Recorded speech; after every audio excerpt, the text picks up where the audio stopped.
This is Rydo, and we're back to another live stream of Shadowverse. Today is Wednesday, December 9th. Let's hop in if I can find my mouse cursor. There we are. Let's go.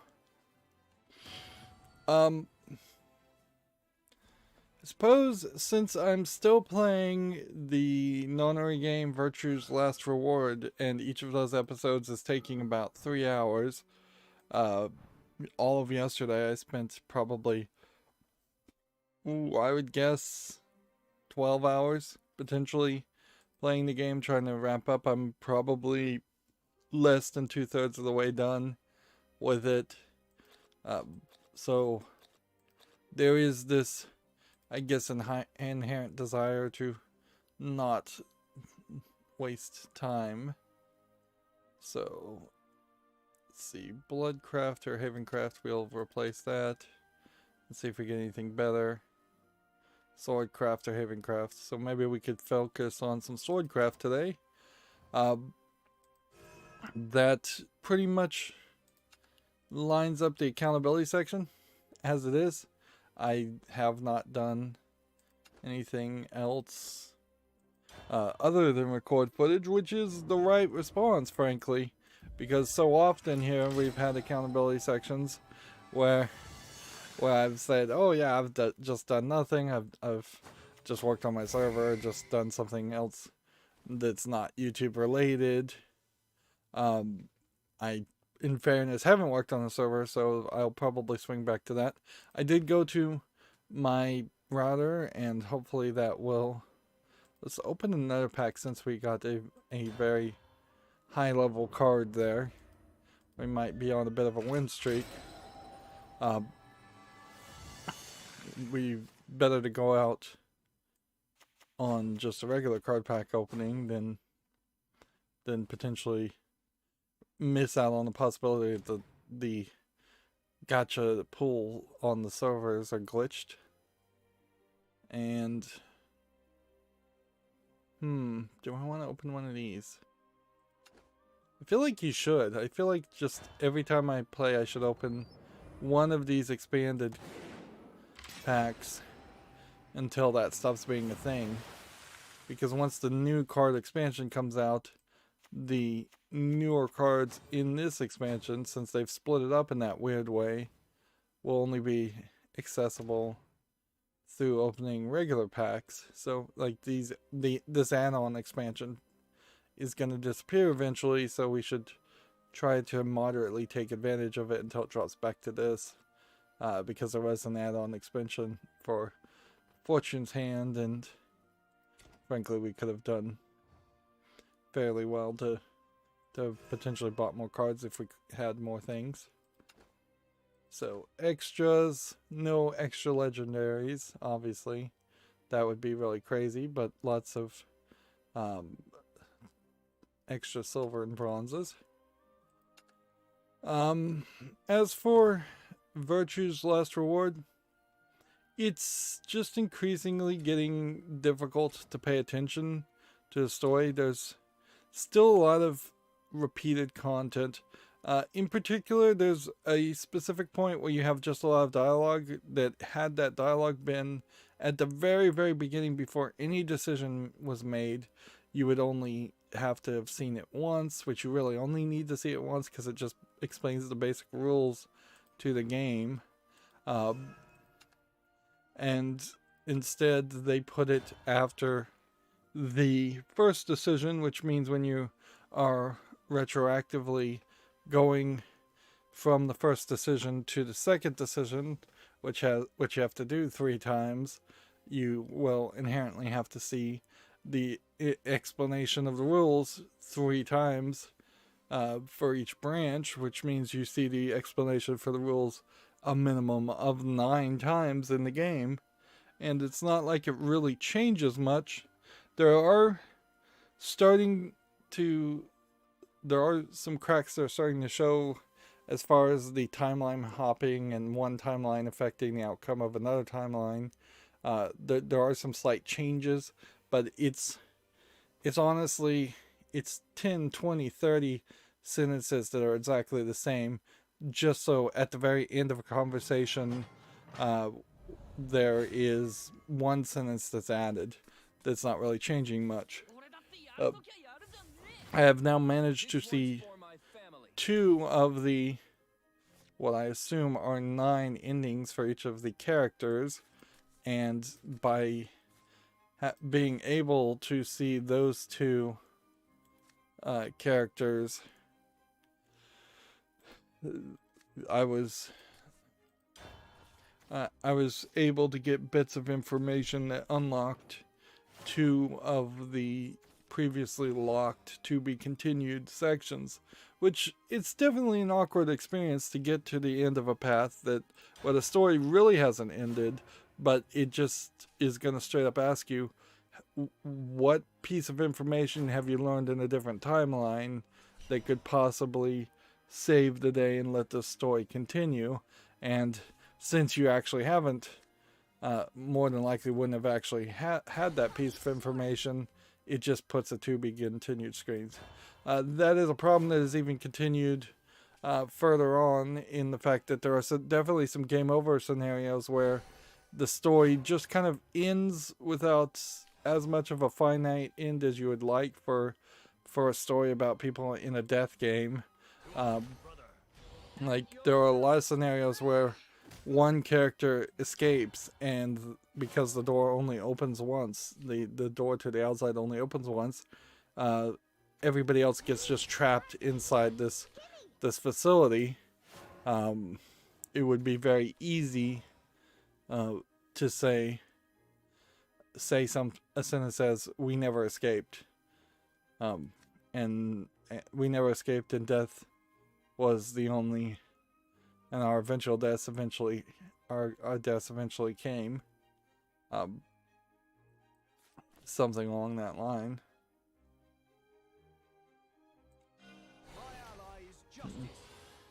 This is our way out. No one gets past me.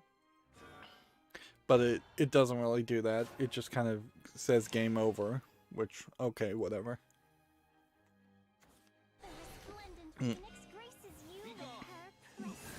They have done some noticeable things in what I consider just a giant mistake when they transitioned from flat 2D animation for a visual novel to 3D models. They have done the thing I predicted now in a couple places. One, they've shown flashbacks of the characters when they were drawn as 2D characters. And 2, they've failed to really have a character at all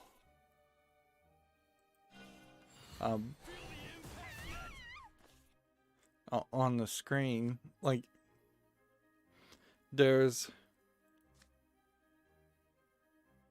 been a very specific instance where a character is knocked down onto the ground, and what you would expect would happen eventually, if not quite often, in a game where people are fighting and their lives are at risk. And instead of that character being animated as being shown knocked down on the ground and as a 3D model,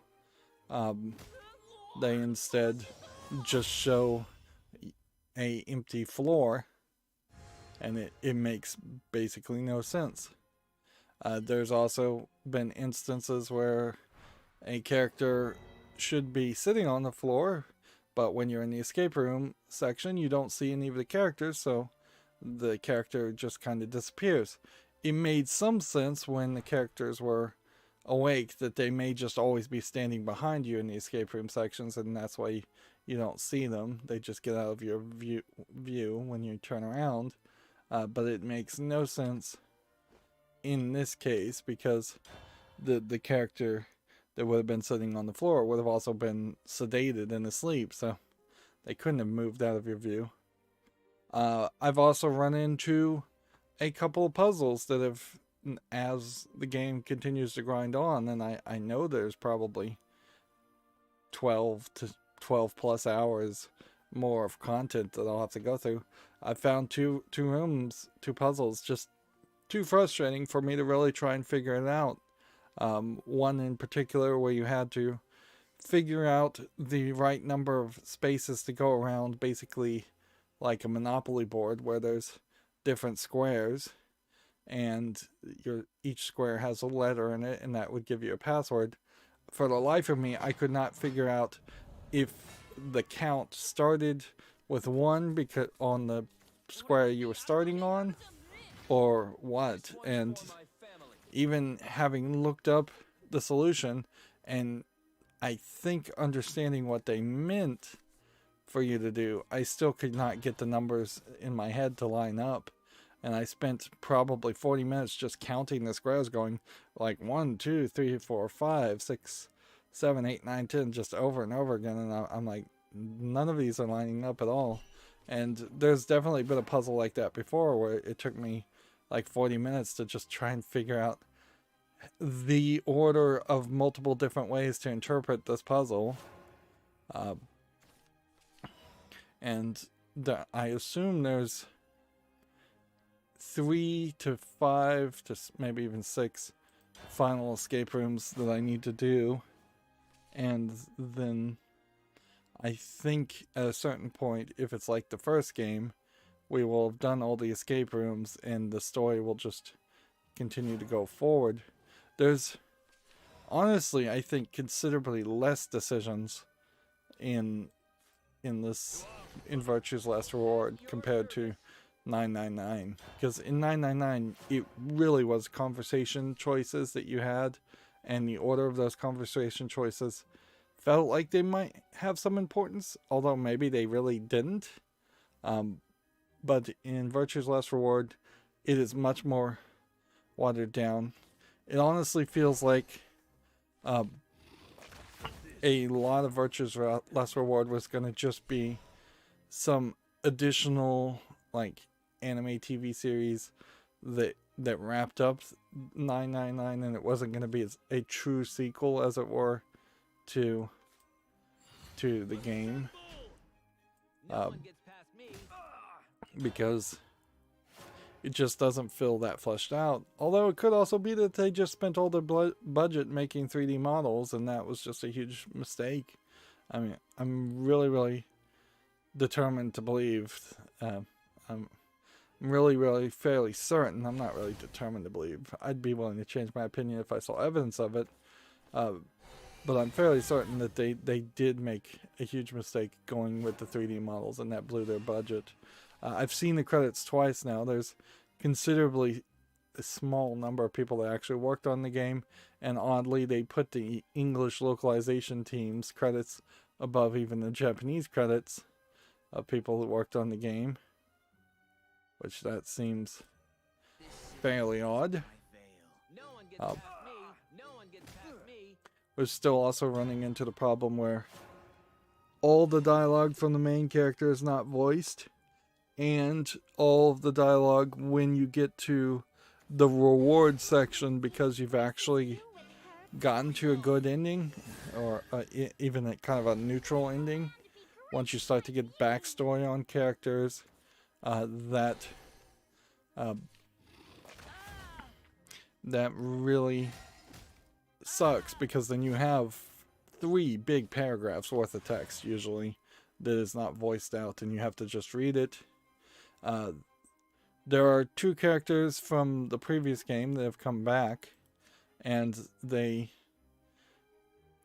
I've now seen the good ending that explains what happened basically after the end of the previous game, and it's a little bit different from what I would have expected, particularly with the character Alice, and it takes it in a weirder direction. Also, it certainly highlights the fact that I just don't even remember the ending events well enough of the first game. So it's an impossible argument to make, to say that you should play 999 all the way through, 100% that, spend potentially 60 to 120 hours on that, and then immediately play Virtue's Last Reward. But that's really the only way you're going to even have a chance to know the story. It feels like there should have been a bit more of a recap at the very beginning of the game, as far as what the events of 999 happen, how that happens, and that would have probably been a more welcome conversation to have the two characters who were in the previous Noner game to just immediately confess and tell the story of the events of the first game. That way you can explain the rules of the Noner games and the actual danger there. Because there definitely would be a case where if somebody told you you're in this death game and you're gonna die, it would be very believable that somebody would just think somebody was joking around, or it was some kind of TV show, prank channel or something, and not believe it. I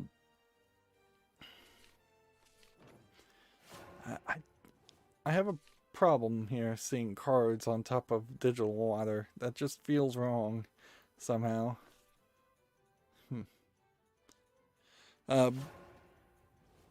But yeah, there's not even a ton to spoil. If I were to try to spoil things for Virtue's Last Reward, but in general, I would say it would have been really, really nice if both the Noner games, or all three of them, perhaps, haven't even touched the third one.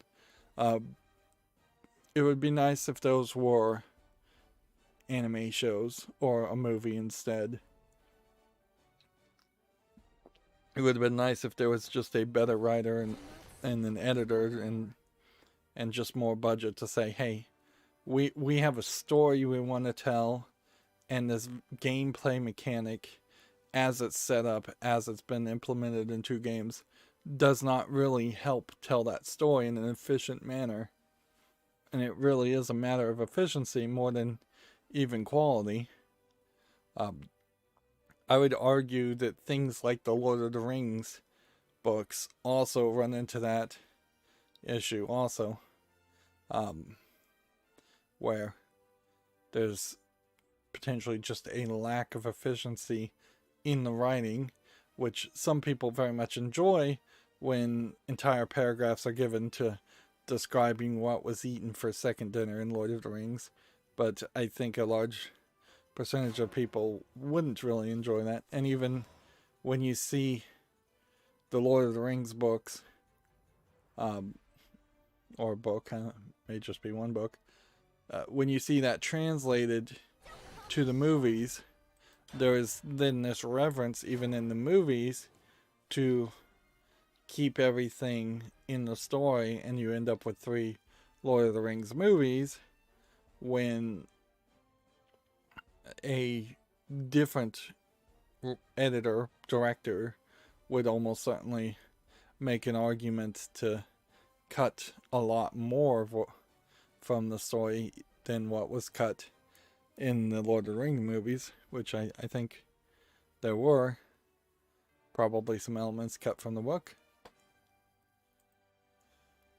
Anyways, let's start moving on. I was wrong at the end of last recording because I thought that the Game Awards, I guess they're just called the Game Awards now, I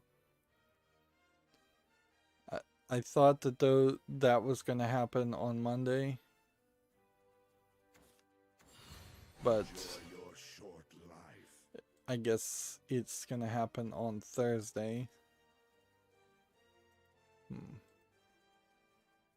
And apparently, I'm getting really slow here. Apparently that there is also a case where they're claiming a lot of games are going to be announced during the Game Awards, which does kind of remind us, it's been so long now, it's easy to forget. E3 basically died this year. And E3 basically died this year. Let's see. Reduce damage from effects to 0. Okay. Don't stop singing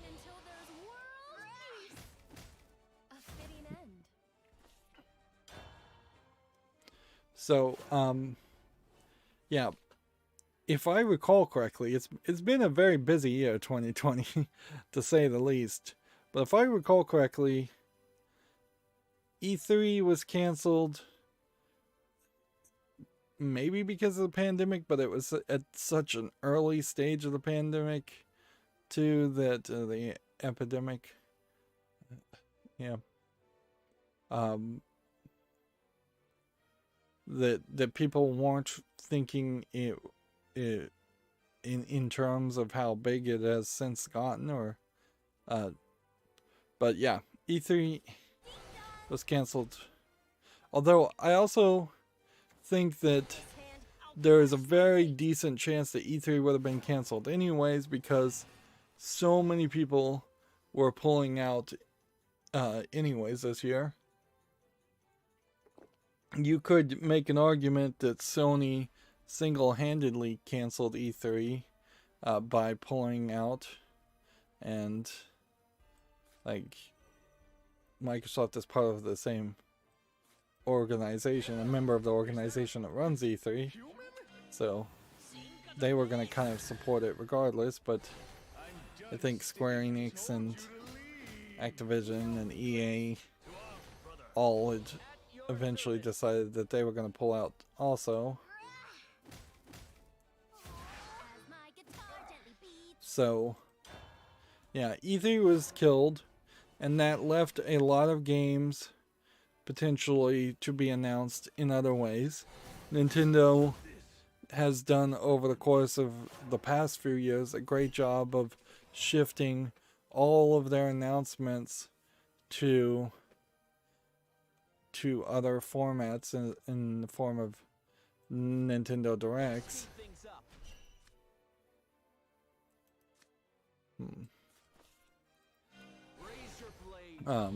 Sony's doing its thing regardless of how successful or unsuccessful it is, and in a funny way, like what once was being sold as their new strategy for Sony Interactive Entertainment, that they were going to take it slow and only announce a like few handful of games. It was like 4 or 5, one of which being Last of Us 2, that also has been bounced back to show the fact that there's just no games for the PlayStation 5 coming out anytime soon. So yeah, it feels like there was, while there may have been plenty of opportunity for a game to announce itself at any point, the opportunity to announce yourself and actually get people's eyes in front of your mid-tier, low-tier independent game, all of that seems to be missing for those kinds of developers. So I wouldn't be surprised if we saw 20% of games that would have announced themselves or teased themselves at E3 now announcing themselves and teasing themselves for the Game Awards. It almost feels like the whole E3 stuff happened a year ago, and that this year there was just no E3 at all for a different reason.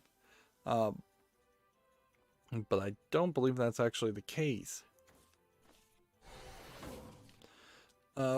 Inherently, though, you still have the exact same problem at the Game Awards that you would have at E3. Maybe not to the same scale, but the vast majority of everything that's going to be talked about and shown at E3 is going to be giving awards to the same 5 or 6 AAA games, particularly Ghost of Tsushima and The Last of Us Part 2.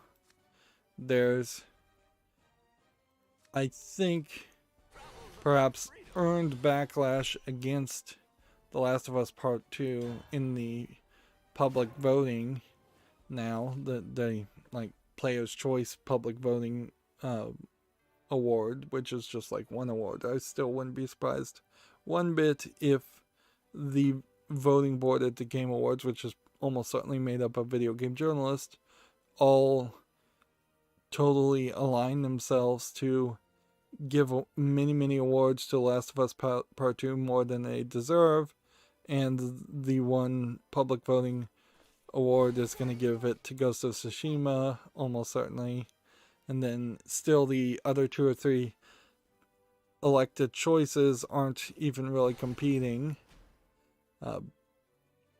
There is potentially a problem with the way the award ceremonies are designed in a nutshell to be annual awards, when very often there just is not 3, 4, or 5 games in a year that all deserve that kind of coverage and that kind of polish, particularly when you know that this is a system where they are only really trying to award Western games, and they're going to completely ignore Japanese games for a few reasons. One of which, in all fairness, being that the Japanese companies probably don't care and don't want to be included. Is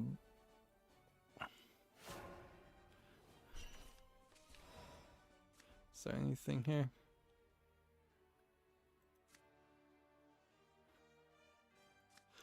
Three damage to an enemy follower. You're gonna feel the impact, brother.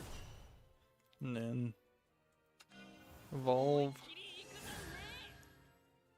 The pain train is not enough At your force. service. And hit that. No one gets past me. If the Game Awards kind of had a more rotating system, where it was 2, 3, maybe even 4 years backward looking, I think that opens up a door for a lot of the late to the party games that sometimes get popular when they are still in early access. For instance, I saw YouTubers still playing the game Raft, and they're still adding updates to that. Raft has come out on consoles, I believe, but is still not really a finished product. It's more of an episodic product. So I wouldn't completely be opposed to the thought that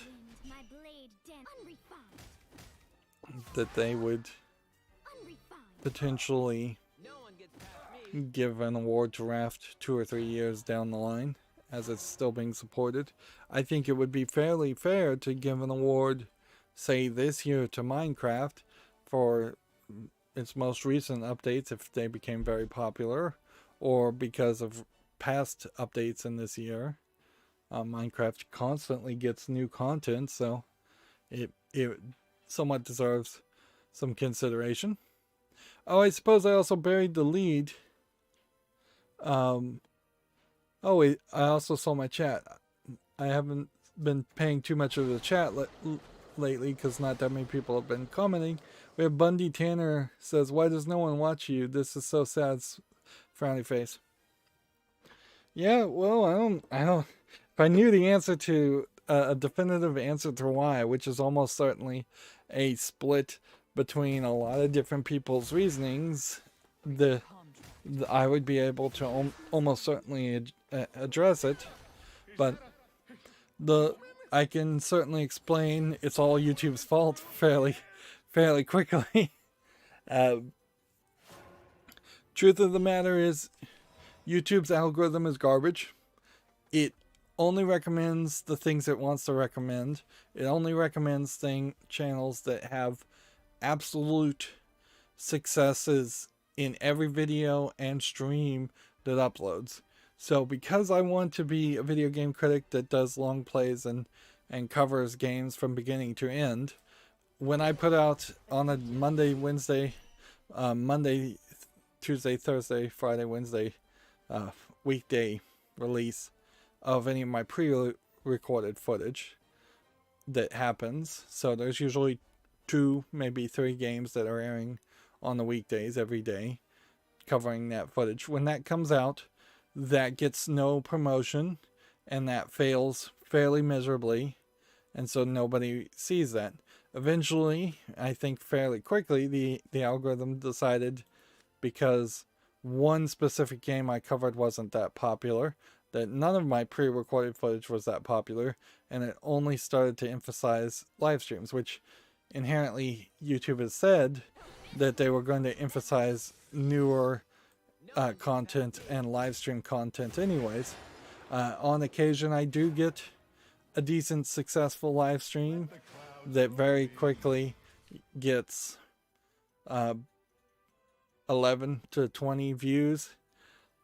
I've had some live streams in the past when I was playing Hearthstone that if I really schedule it, if I work around my insomnia and have a live stream out right when a Hearthstone expansion came out, which means like within minutes of the new expansion coming out, I could on some occasions get 400 or 500 views on that, and then that would boost my channel for a brief amount of time, and that's not it.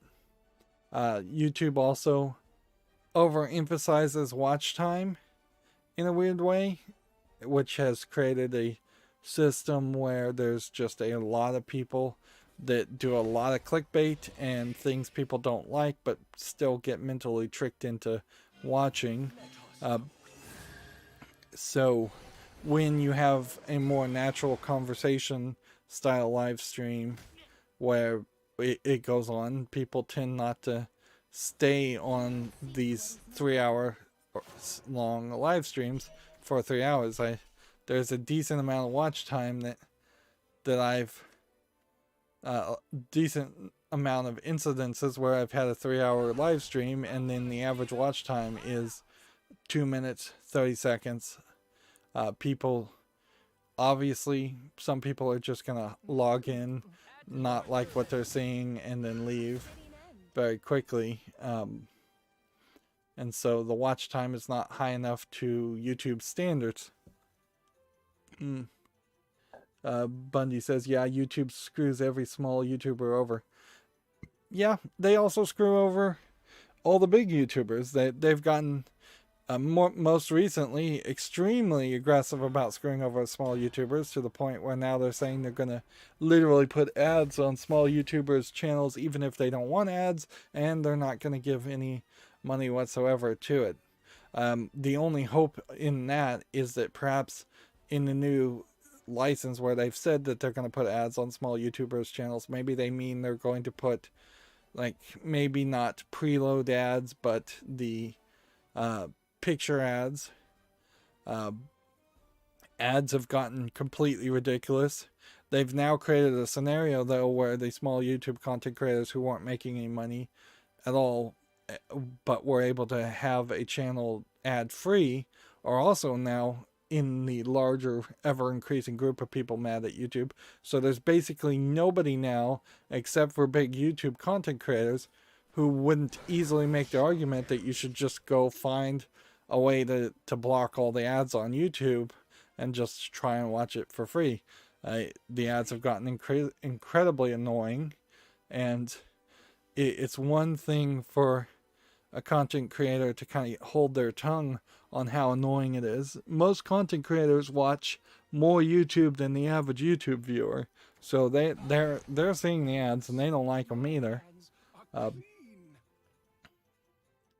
And almost certainly a lot of people would jump ship from YouTube to a new service if the audience would jump ship to a new service, but it's very hard to convince an audience to go over to something like BitChute, which I do have a BitChute account, but I don't pay any attention to it at all. I don't think I've gotten any real world money or any real world major views. Starting over is incredibly undesirable in any scenario. Nobody wants to have to start over a channel, even if the requirements are fairly low.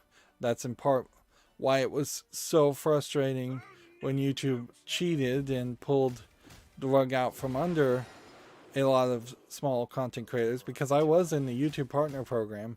Like, I was monetized. and for a brief time I made like $100 or so, and it wasn't a lot of money, but it was something. It was a pat on the head. It was an attaboy, at least. And then they changed the requirements from having to have 100 subscribers to having to have 1,000 subscribers, and they've done absolutely nothing in the time since that point to help small content creators who had 100 subscribers get to 1,000 subscribers. It's been an incredibly long journey to try to grind up there, and I'm not getting subscribers faster than I used to. If anything, I'm getting subscribers slower. Yeah.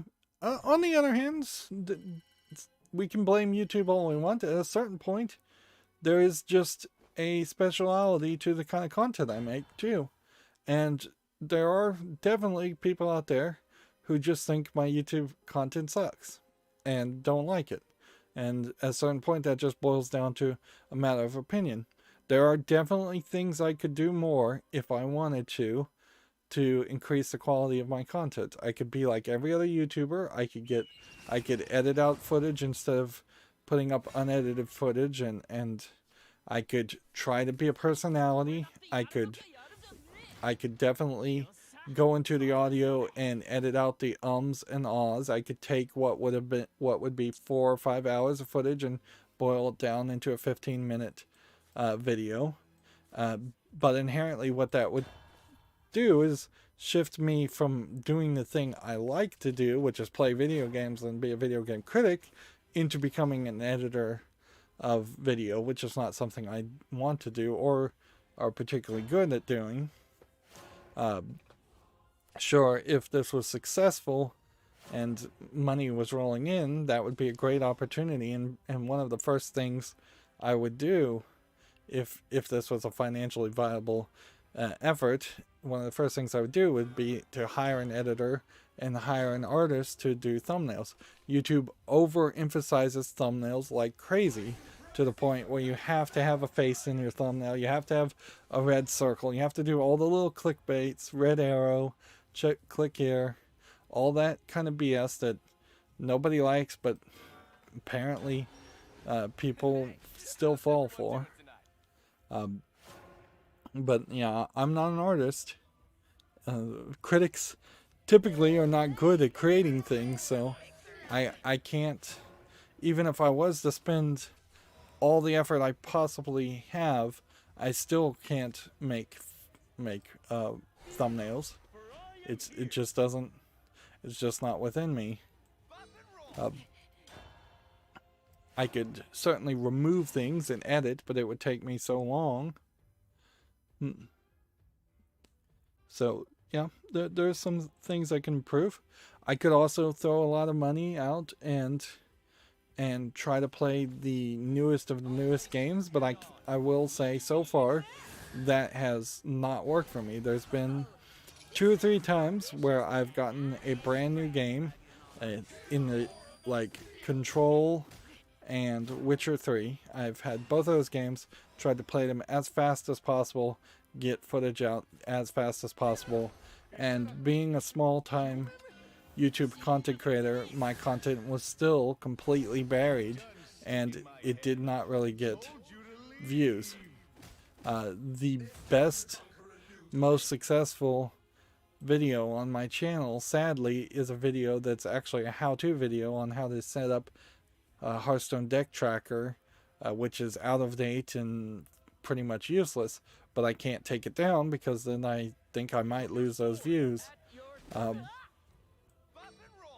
And that I only put that up because the process at the time to set up Hearthstone deck tracker and use open broadcast software to record Hearthstone was fairly complicated. It's since become fairly easy to figure out how to do it. Then I have some long-running games. A lot of the Lego games and the Batman games tend to seem like they get a lot of kids to kind of consistently pop in and check it, but that's not it's not really the Repairing. enough views, and all the Warner Brother properties like that, like Batman games, tend to get Content ID claimed anyway. So even if I was in the YouTube partner program, there would be less income coming in on those videos, or no income coming in on those videos in particular.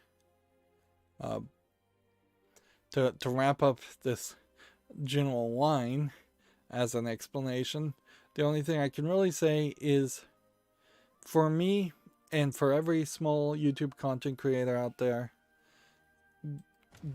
create a circle of friends that you know and ask them to subscribe. Have them make a account, a Google account that maybe they don't even use as their primary account.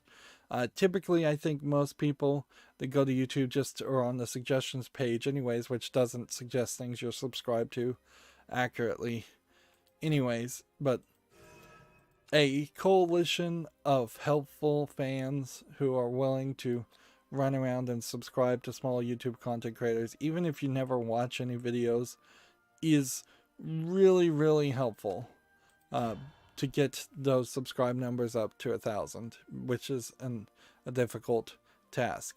Now, will that inherently, if you could get 1,000 people to subscribe to several different channels, so each of them had 1,000 subscriptions, will that inherently get all of those channels into the YouTube partner program so they could make a few pennies off ads?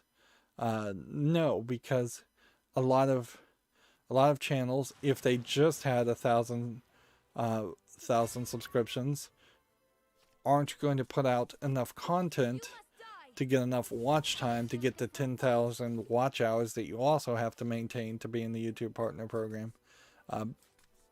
That is not a problem for my channel, really. If my number of subscribers doubled over the course of the next month or so, the number of watch hours I would get would almost certainly double too. In a funny way, there is a lot of suspicion that, and rumors that a lot of these successful YouTubers that started 10 years back when YouTube was just barely beginning, the people that got very lucky and just bet on the right horse, compared to the other potential streaming video services that could have popped up and succeeded. There's a lot of rumors that a lot of them did buy viewers early on, and by buying viewers early on, the YouTube algorithm at that time was so bad that it did start promoting people that kind of didn't deserve to be promoted. There might very well still be a case that if you find the right shady organization and you pay the right bitcoins on the dark web, you might be able to get enough, you might be able to buy enough views, you might be able to buy enough subscribers to get into YouTube partner program. But who knows? Inherently another whine, certainly as a content creator on YouTube, I can make, is the YouTube ecosystem itself is constantly getting worse, and just like more hostile, as it were. And one of the stories we have to talk about today in particular is the fact that YouTube is now saying they're going to ban anybody who disputes the US election results, which, fair enough, but it certainly opens the door to censorship, and YouTube is just constantly trying to open that door to censorship more and more and more. And I feel like that's just angering a percentage of the United States citizenry, where it seems like a not insignificant percentage of people in the United States do believe that the election, the most recent election, is fraudulent. I am not amongst that group one at all, but those people are definitely angry already and looking for reasons to be angry, and YouTube, like so many businesses, has decided to stick its nose into a political uh, fire, quagmire, as it were, when all they could have easily done is just said silent and done absolutely nothing. The U.S. election will resolve itself in a matter of weeks without YouTube having to implement any new rules or potentially alienate anyone. And it's hardly a case, in my opinion, that the armchair political pundits that might show up on YouTube and spout nonsense, it's hardly a case that anybody was taking them that seriously, other than people who had already been predetermined to already believe such the same nonsense that would be spouted. It's really just a conspiracy channel argument all over again. There's a ton of people on YouTube that like to look at these like conspiracy channels, and I'd say probably more than half of the people that watch the conspiracy channels on YouTube just watch them for fun, knowing that it's all BS, and then the other half is probably crazy people who couldn't be ever dissuaded from believing in the conspiracies anyways. And at a certain point, if you really believe in free speech, as I do, and YouTube clearly doesn't, you would just want to let sunshine be the best disinfectant to allow that. There's an insanely large amount of crazy people in the world, and there's an insanely large amount of crazy people who are not so incompetent that they can make a YouTube channel and spout their nonsense on YouTube. And that's always been the case. There is a decent argument that people could make that every small video game critic like me, including me, is also on that spectrum of just straight craziness. Like, you don't make a channel like mine that has over 8,000 videos, with each video being usually an hour long on average, at least, without a level of insane determinism. Very few people are in a situation like I am, where there's not really any other thing to do. So most people on YouTube should be, well, until most recently, should have been out working any kind of Walmart job, any kind of restaurant job. At the moment, due to the pandemic, that's less of a possibility. Also, it's certainly worth mentioning that YouTube has specifically been disingenuous around promoting the idea that you can be successful as a YouTube content creator when you really don't have much of a chance of that happening, to the point where significant numbers of people who, significant numbers of kids in particular, want to be YouTube streamers when they should be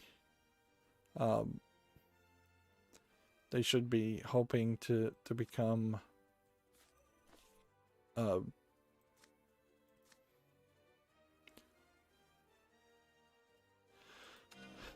things. They should be hoping to be like doctors, teachers, certain service industries that are unlikely to be replaced with automation, although almost everything is going to be replaced with automation. Yeah. But to wrap up that conversation, the only thing any individual person can do is, if they see their videos, and I try not to front load videos with anything like most YouTubers do, where they immediately demand likes and thumbs up and shares and stuff. But that's really all anyone can do, is like a video, share it through the share button so YouTube sees it. Get other people to subscribe to the channel even if they're not going to watch it. Helps me and most people. And leave a video running in the background even if you're not paying attention. That's a great way to get watch time up too. There are playlists on my channel that have pretty much all my videos. There's like an everything playlist. You can, if you don't mind wasting the bandwidth, you can certainly bring up a playlist like that and put it in shuffle mode and just let it play in the background. And that gets all random videos higher watch time. But that's about anything an individual can do. And it isn't that much. Banner says, alright, I think I might head out. Have a good night. You're very smart, by the way. Yeah. Thank you, Bundy Tanner.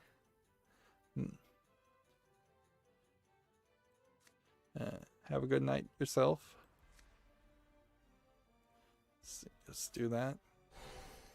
Lovely day for a fight. In a lot of ways, I want people just to subscribe and support a lot of small YouTube content creators, because just naturally, as my own experience of watching YouTube, it has gotten worse and worse over the past couple of years. I'd like to see a lot of these smaller YouTube channels succeed and a lot of the bigger ones fail. I like Rhett and Link Good Mythical Morning as much as anyone, but I don't need the suggestion page to recommend me every single Good Mythical Morning video that's ever come out, particularly if I've already watched it once and they're promoting that I should watch something from 6 years ago, which is definitely a thing I've been seeing, is that more and more I see these big AAA publisher supported YouTube channels that are getting their footage from years and years ago getting recommended to me, where I would much prefer the algorithm to take a chance and every now and then suggest something new.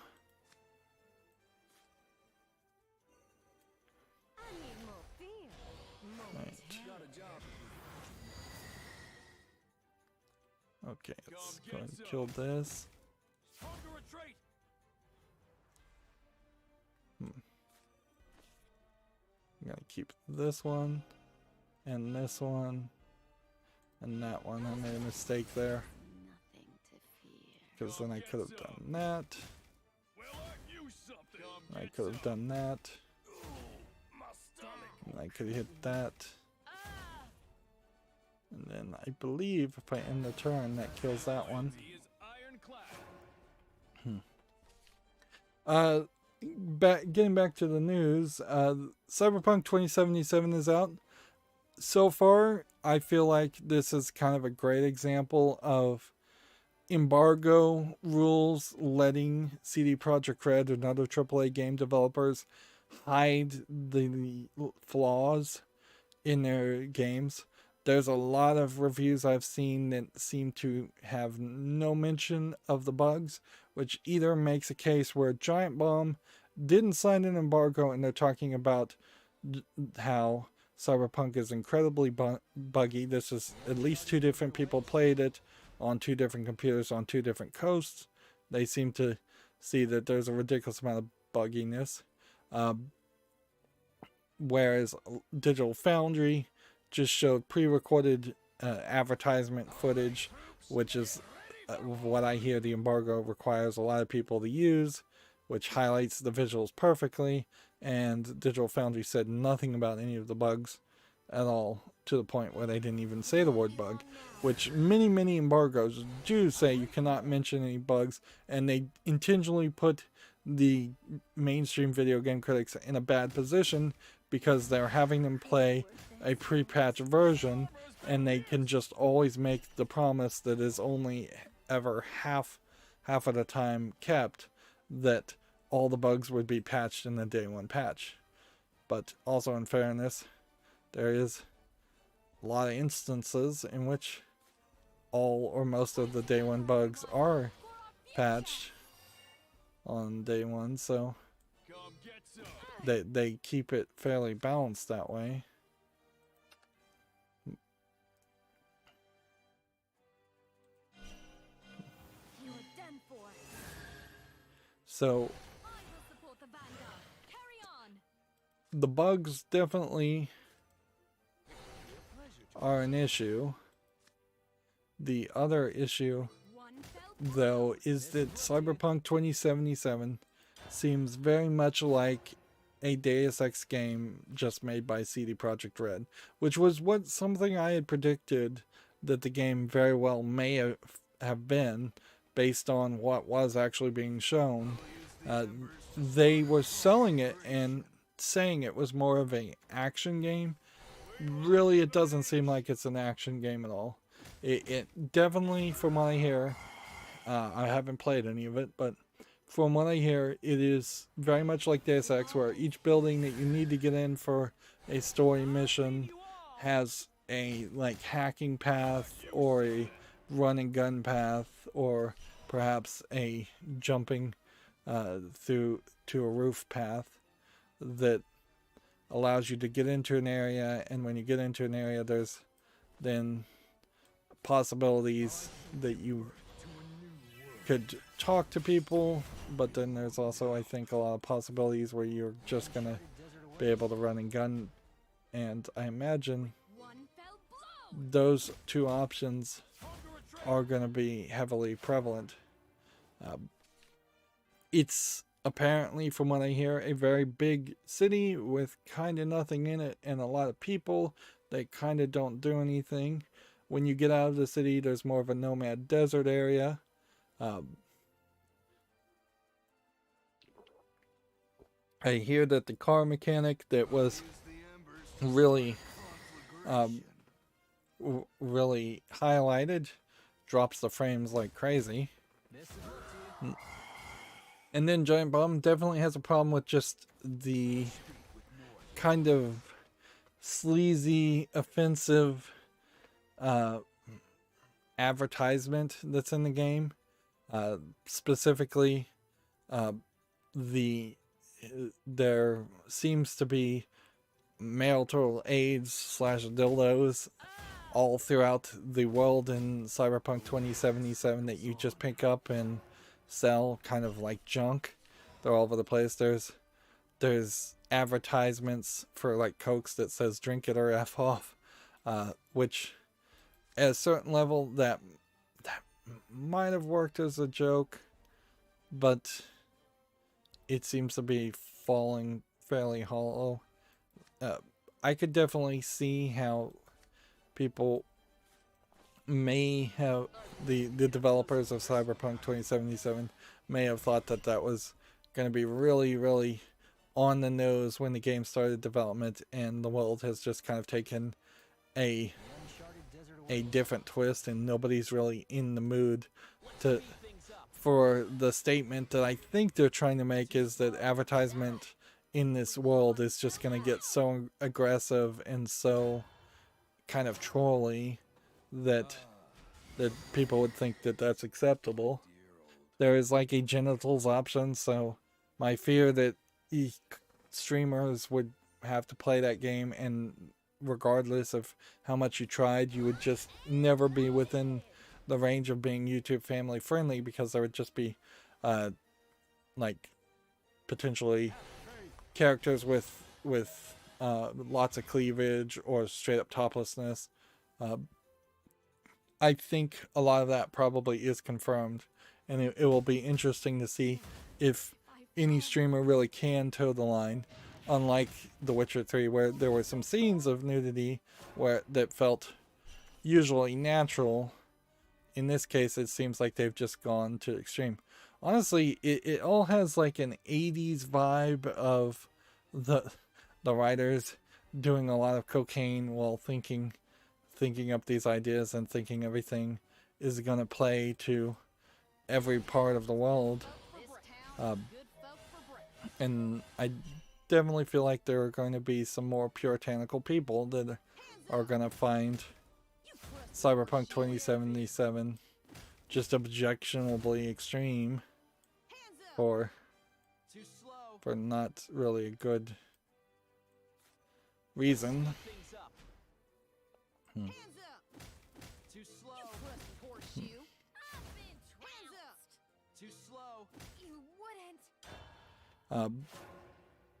So, yeah, I imagine by next week we'll start to see some other people stream it and play it, and the way the game plays out, I wouldn't be surprised if we start to see several people get fairly bored with it. Some of the bigger streamers getting fairly bored with it fairly quickly, and then moving on. I wouldn't be surprised if you see people like PewDiePie play it once or stream it once and then abandon it fairly quickly. Your mission is to come back alive. Okay, Prime hit that. It's backfired. And then do we want to evolve? It won't be long now. I ain't dead yet. Hands up. Hit that. in my eyes. Too slow. And then hit that. I probably could have won in that turn. This here's Okay, all so I think that is probably all we need to talk about. There was a story, I don't know if I talked about this in previous streams, but I'll mention it again. Apparently, like the remaster release of, yeah, we already talked about it, but the Telltale game Sam and Max Save the World, the remaster release of that, they rewrote some lines of dialogue to be a little bit more SJWE, politically correct. I don't even know if you really would even call it SJWE at that point. an exemplary battle. And instead of just losing the comedic aspect there. Yeah. In a funny way, like, Was all mine. Cyberpunk goes probably a little too far in a lot of places for the comedy that they're trying to do. And we are potentially just seeing the death of comedy for a while, if not forever, in the Western world. Where old games like Sam and Max are getting changed / censored to appease new ways of thinking, and new games that try to go extreme and are basically making a much better quality postal game. Enhance. Fire. Cyberpunk should not be described as anything like GTA 2. I feel like there's a decent chance people will think that it's supposed to be like a GTA game where you're driving around and doing missions like GTA, but it really is much more closer to Deus Ex Mankind Divided than GTA, Ninja art. Sheep counting jutsu. from what I can tell. So we've got some video game news. The Miles Morales game has gotten a update to run in performance mode on the PlayStation, so you can now play it that way if you chose.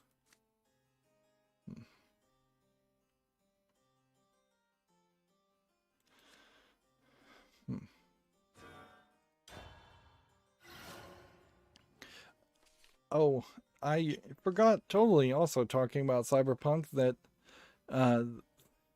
they put in a significant amount of flashing lights that feel like they are just intentionally designed to cause seizures, because this is the biggest scandal I've ever even seen with somebody making a game that possibly that seems almost intentionally designed to cause seizures in it, to the point where one of the mainstream video game critics has literally said that it triggered a seizure in someone, which we haven't heard that claim made before. But yeah, flashing strobe lights, and they've come out and said, well, we're going to make it more obvious, but they don't have anything that seemingly is going to try and fix it. It's just going to take the seizure warning out of the end user license agreement and more highlight it at the beginning. We very possibly have perhaps just gone too far away from the old days in which you would have epilepsy warnings at the beginning of the games, and also they've completely abandoned the hey, you should take a break warnings that Nintendo was trying to implement. Those maybe still show up on the Nintendo Switch, but they never made it anywhere outside of that. Which, particularly playing a visual novel game that's extremely long, like Virtue's Last Reward, that's really a game where it could use some intermissions. It could use some points where the game says you should take a break. You've been playing for 6-9 hours.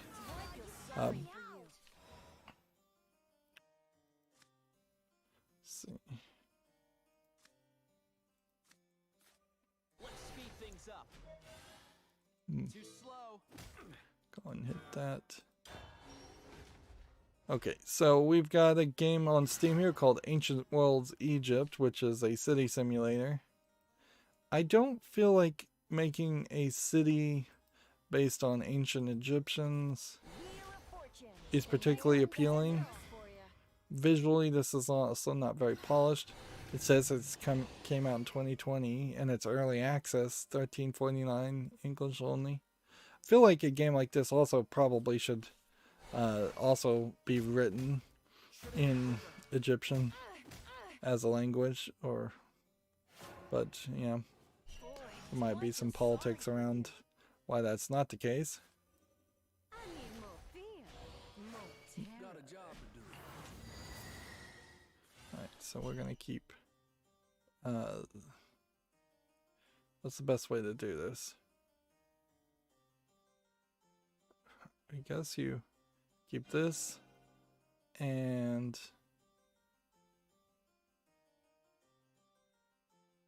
this and then this one. Loyalty is ironclad. Actually, I should have not killed one of those. And then that does that. And we can evolve that. Harder armor. Steel yourself.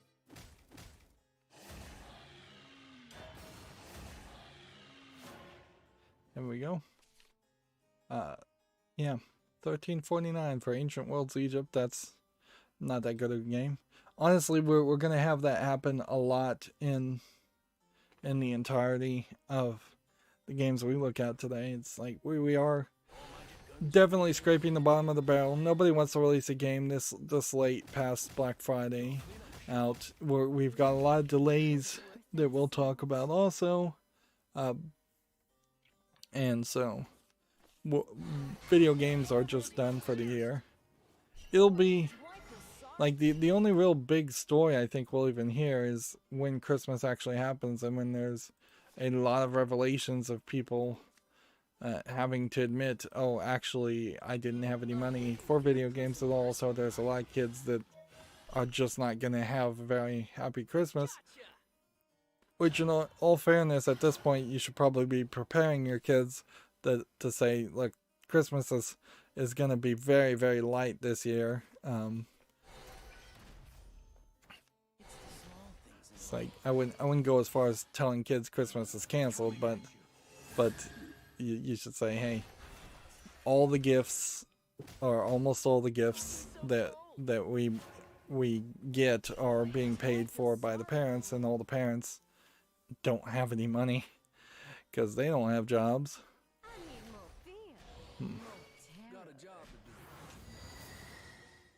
Right. 1, 2, 3. And then hit that. Loyalty is ironclad. And then go ahead and evolve that. Harder armor. Steel yourself. Go ahead and hit that. Trouble now. And then in there. Gamma Sutra has an article here. Ubisoft has named a VP of Global Diversity and Inclusion to improve workplace culture. The question certainly to a lot of this is just how, and it's not 100% fair to say, well, this new character Sika, who sounds Indian, of Indian origin. She very well may just be French, since Ubisoft is a French company.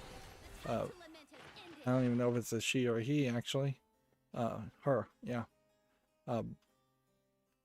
It's unfair to ask someone who just got the job what their plans are, but that's what we really would like to see, is what are your plans? Is this really just an effort to sweep everything under the rug by naming some crony, promoting some crony to a new job title, or is there an actual plan here? Kind of inherently, I don't think the accusations that were being made against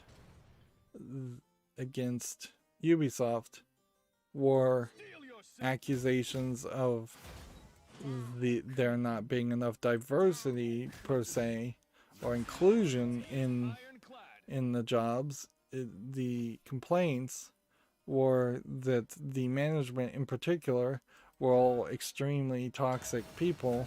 So unless this new manager who just got the job has the ability to kind of directly fire some of the bad employees, and which I think really the fish rots from the head, and it seems to me like it's the CEO of Ubisoft that allowed so many other bad people. On the other hand, I have also certainly made the argument that there wasn't a lot of great arguments that the complaints that were being made against a lot of the employees at Ubisoft were super offensive or anything like that. It kind of felt like a lot of the complaints were, this guy was a jerk, and because this guy was a jerk, he should be fired. Whereas I would have liked to have heard a lot more stories of either I would have liked to heard a lot more stories of actual abuse, if that's what they were going for.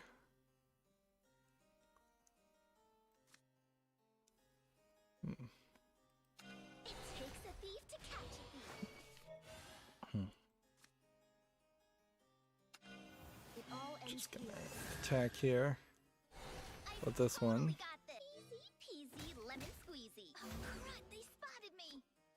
Then in the turn, You will atone for wasting my time. moving on, we have an Open Critic article. Ooblets version 0.5 has a winter update, so they're still working on Ooblets. I think it's probably more important to highlight that it's version 0.5 more than anything. Cycles on. See. And then we have big news. There's been actually more big news than I would actually expect. Halo Infinite will launch in the fall of 2021. So obviously Halo Infinite was nowhere close towards being done by the looks of it. And Cyberpunk 2077, I think, kind of in the same place. Had Cyberpunk 2077 pushed itself to the fall of 2021, it could have at least fixed the bugs, although I don't know if anything fixes the dialogue and the attitude and the story writing, which that in part is what people seem to also be unhappy with. Is it edible? Only one way to find out. This calls for a taste test. Let's see. My resolve is rock solid.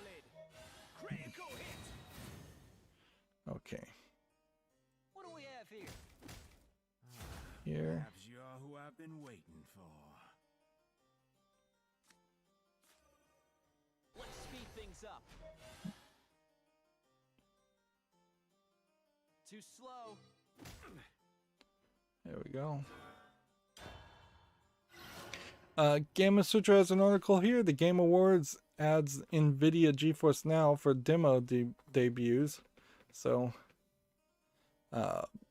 last year they partnered with Steam and Xbox to debut a series of demos that let players try out the nominated games before purchase. I kind of hate this Game Awards logo, by the way. It means absolutely nothing to me. It looks bad. So now it's coming on NVIDIA GeForce Now. So the games that are included there will be Little Nightmares 2, Disc Room, A Juggler's Tale, and more indie games. Honestly, it kind of feels like, on one hand, the Game Awards is going to partner with whoever potentially pays them for advertisement, and that's almost certainly how the award ceremony gets funded in a general way, is that it's just going to have to be sponsored / ad supported.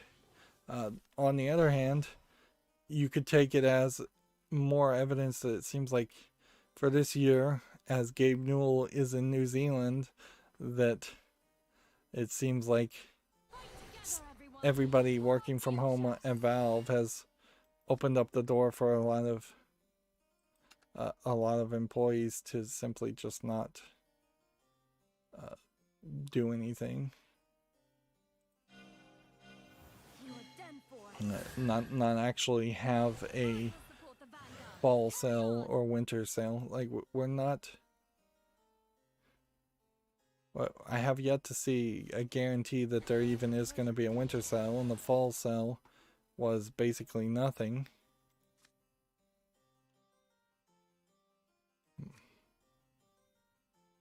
With one fell blow. Hit that. To arms, brother. And then I failed there.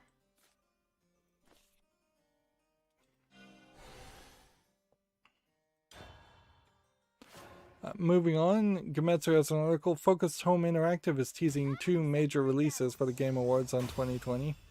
These are basically announcements for announcements. One might be the new game from Flying Wild Hog.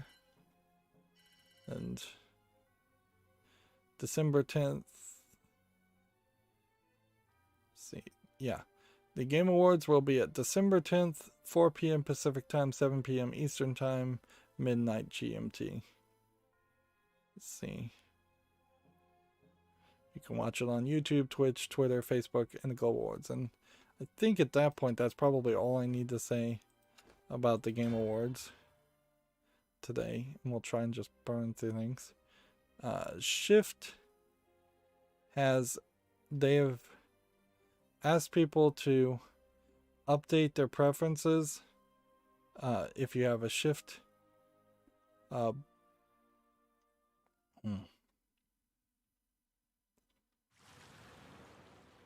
Shift information. I don't know, and that they'll give you a free skin for like Borderlands 3 if you do that.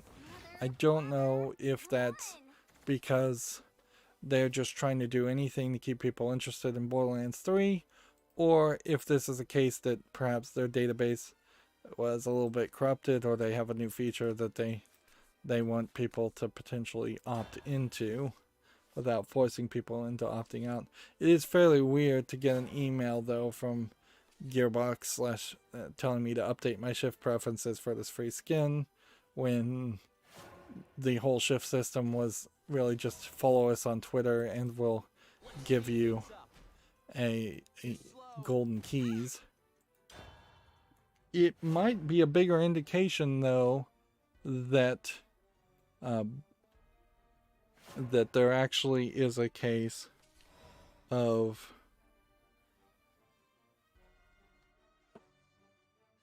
a focus shift, as it were, for Shift, this is going to get confusing.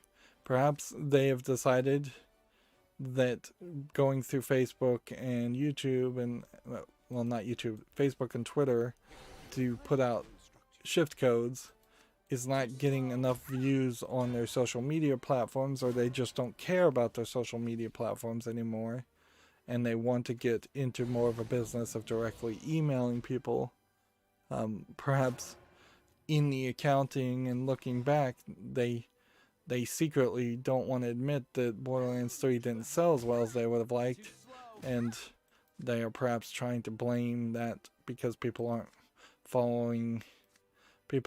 using Twitter or Facebook anymore as much as they may have at one time. Although, I guess in all fairness, that is potentially true, that there very well may not be anywhere as many people going to Twitter or Facebook. I recently made the mistake of randomly friending someone and then immediately started getting a bunch of friend requests from random other people, and I fairly quickly realized, oh yeah, I just friended some hacked fake account, and now it's trying to get me to friend all these other hacked fake accounts. And so I went through the tiny number of people I follow on my personal Facebook and brought it down to even tinier number.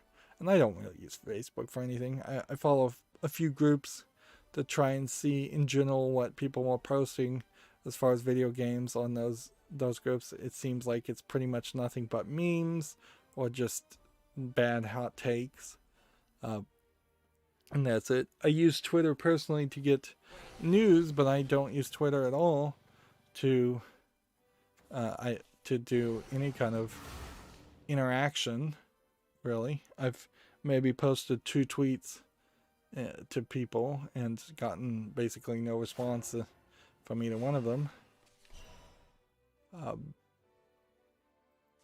I know YouTube has tried to create different kinds of systems to replace things like Facebook and Twitter, and they've pretty much failed miserably on that so far. But yeah, I don't know what service I would use really if I was trying to have direct communication with people. I don't know if anybody uses anything. I think a lot of it is kind of boiling down to people realized they didn't actually want to be in communication with a lot of people. Honestly, it seems more and more as the internet gets older, there is a increasing number of people that have just realized, oh, I never really wanted to be on the internet in the first place. And there definitely are people out there that just never got an email, or they got an email for one thing and they never used it. They never embraced the connected world, the mentality.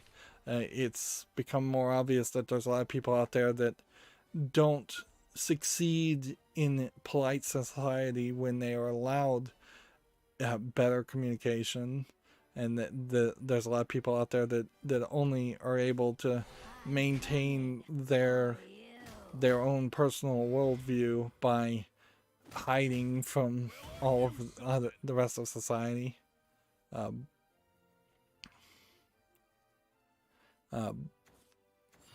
So yeah, I think in a weird way, the internet being a system designed to share information has in some efforts failed miserably.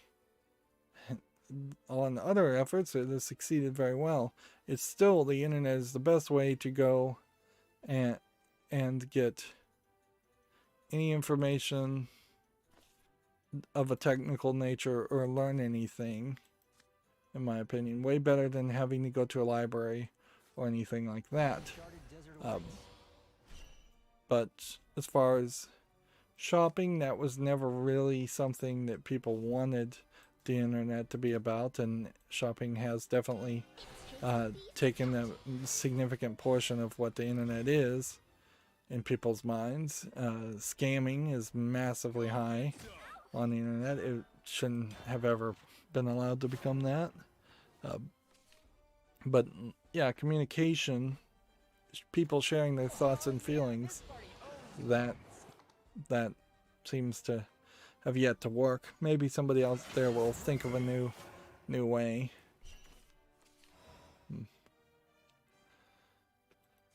But yeah, I'm not super enthusiastic with the progress that's made. For our future. And I think some of that definitely does boil down to You're the dead fact boys. that I will support the Vanguard. a lot of these services like Facebook are built around the idea of monetizing first and foremost Too slow. and making money off of people. Because there is definitely a possibility, and I'm just rambling here, but there's an alternate reality where had Facebook been a government-funded project like the ARPANET and Internet was, had Facebook's specific web server been a like arts charter that was, or a grant that was given to whoever you want to believe the real creators of Facebook are, and had the government just said, yeah, we want a taxpayer-funded PBS style service where everybody can talk to their friends and family, and we want no ads on it, even though PBS, in all fairness, is kind of full of ads asking for people to fund it more. That would be great. Wikipedia, for as annoying as it is asking for people to donate to it, at the very least, I think is better off than if Wikipedia had ads all over it. Also, at a certain point, I just think everybody absolutely has to have an ad blocker. It's just a sad reality of the world.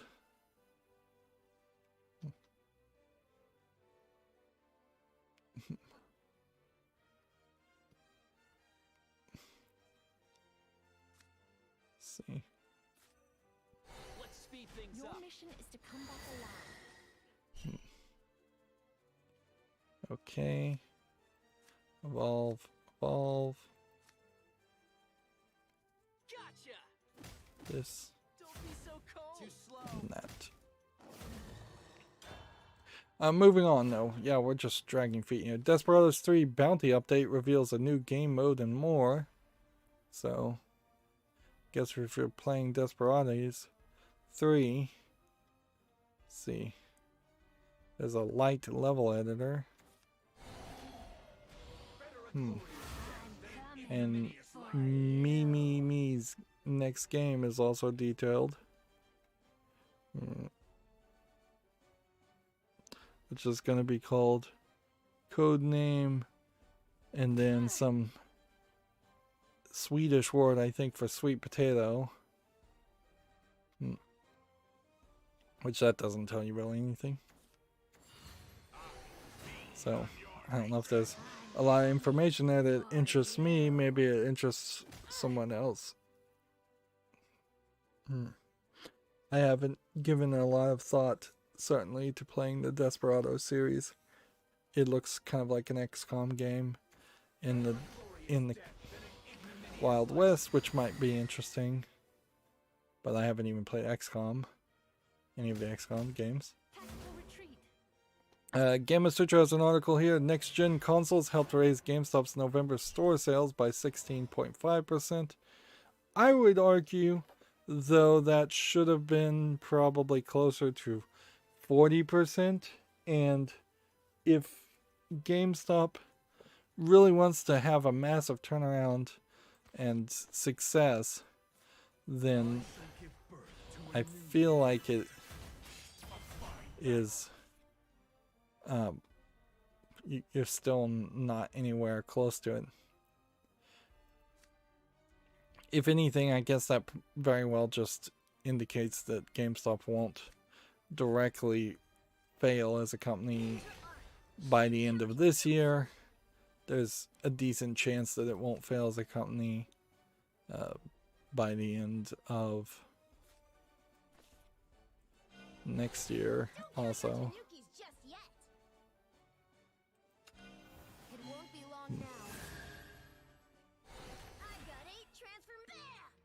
go.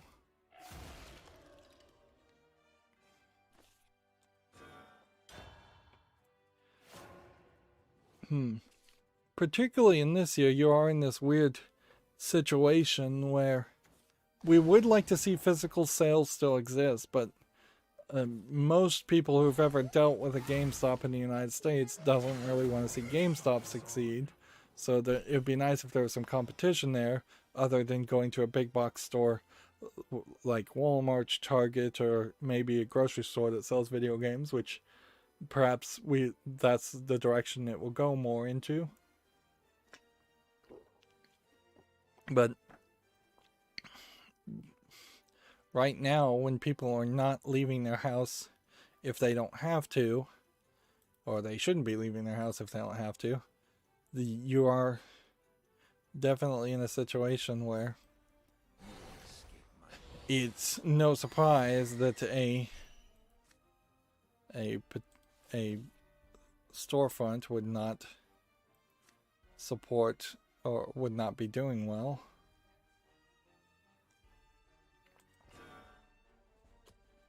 Let's see, this would be Clash +1/+1, which would just kill it.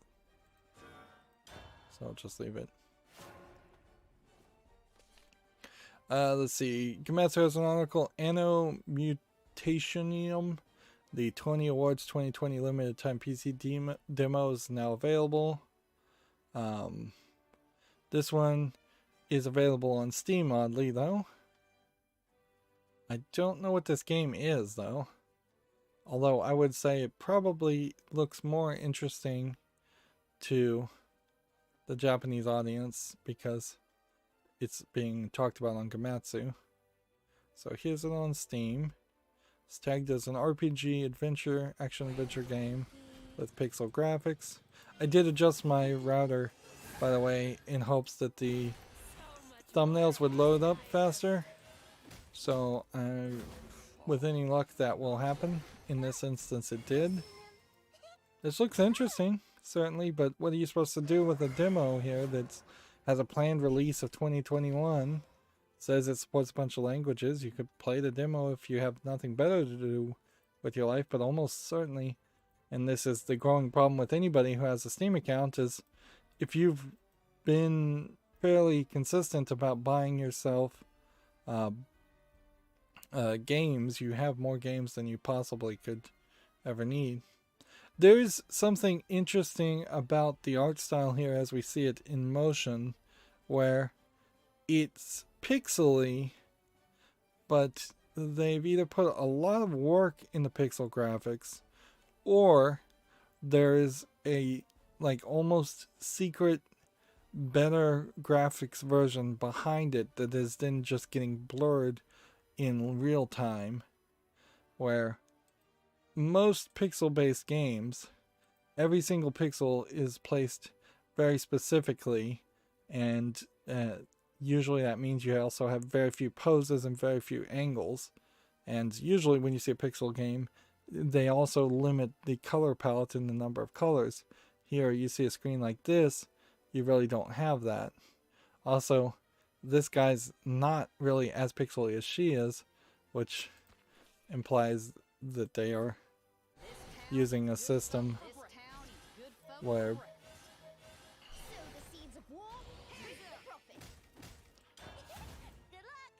oops, I just lost the game for myself.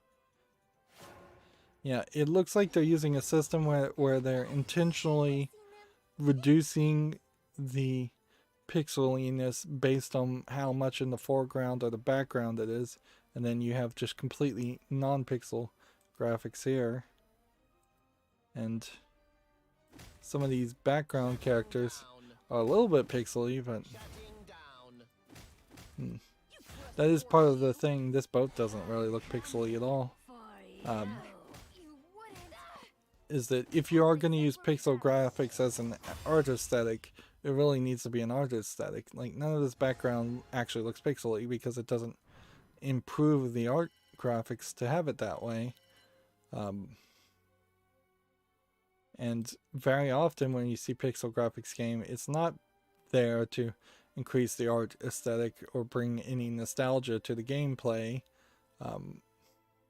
which this game is moving so fast and it's such a high action hack and slash game anyways, that's not really in line with what a pixel graphics game would be anyways.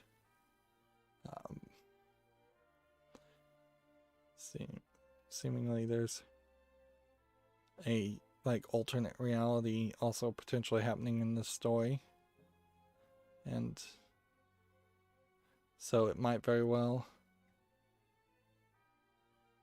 be that the character you're playing as is actually in a video game.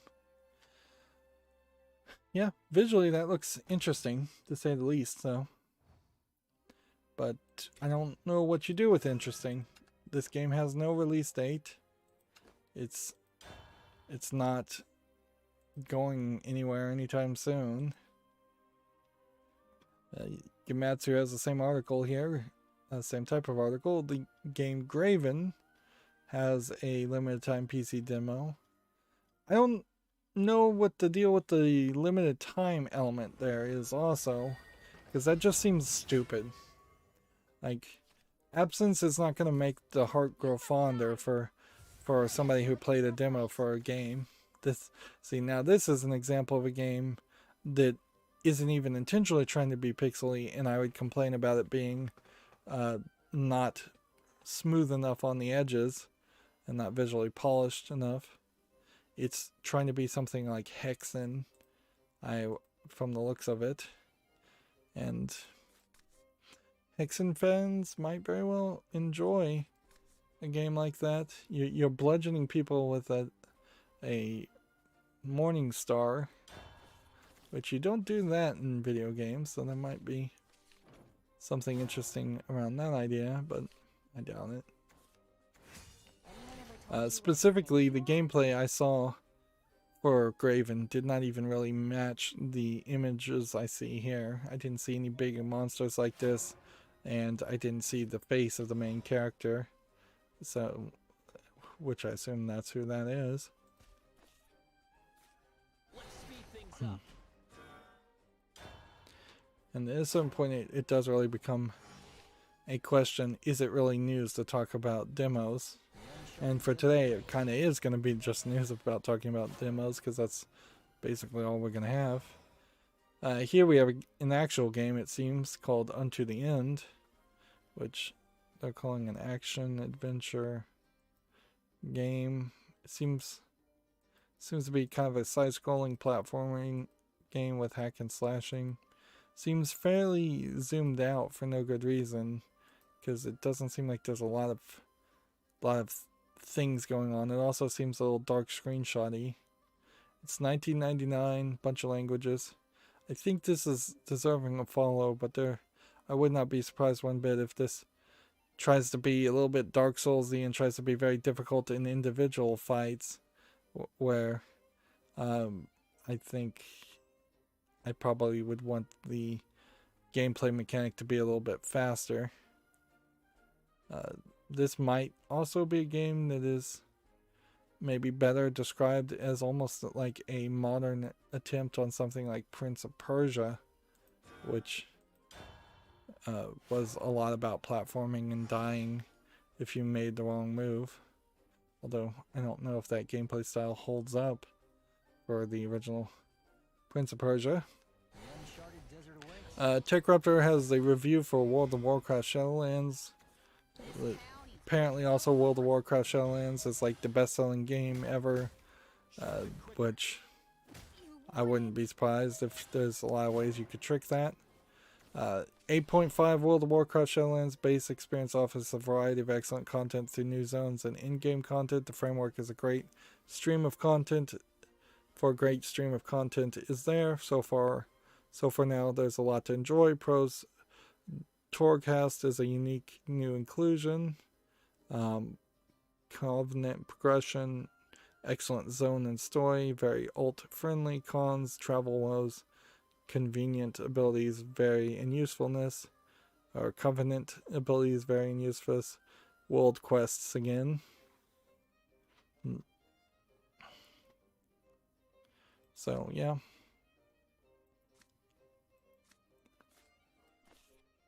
I won't stop singing until there's world peace.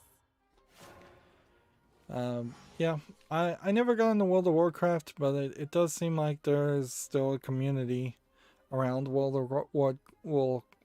of Warcraft, and there still seems like there's a decent number of people playing it.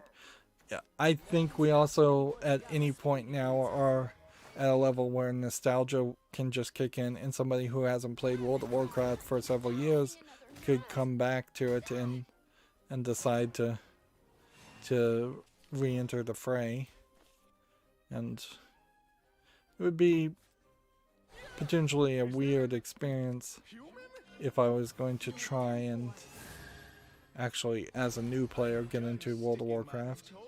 Also, I don't want to support Activision Blizzard. That's the biggest issue there. So I absolutely just do not want to support Activision Blizzard for several reasons. Tech Raptor clearly doesn't have enough to write about, so they have a retrospective here. 20 years later, what did Mario Party 3 bring to the party? Which, yeah, you want to talk pixely graphics. This is also a great example of the game industry around that time trying to go into 3D polygonal characters and it looking just terrible in retrospect. I would have much preferred characters like this and games like this to be just flat characters instead of 3D models. But in all fairness, during the time that it was happening, we were kind of enthralled by 3D models. Let's see.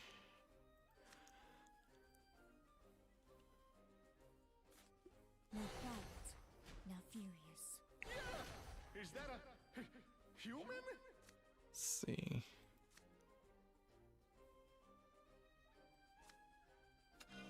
It won't be long now. I'm done sticking. I told you to leave. And I keep trying to get swordcraft victories and failing miserably. And like all the daily quests here are around get victories, get victories, get victories. And because I don't want to spend the effort to try and build a swordcraft deck. You know what we should do? We should look at the missions first, just double check. Yeah, it's all around getting 6 victories. And they could be swordcraft or havencraft. So let's go home. I've got to just learn to stop playing ranked, frankly. Just straight up stop playing ranked. Gemetsu has an article, Little Nightmares 2 Wilderness demo is now available for PC.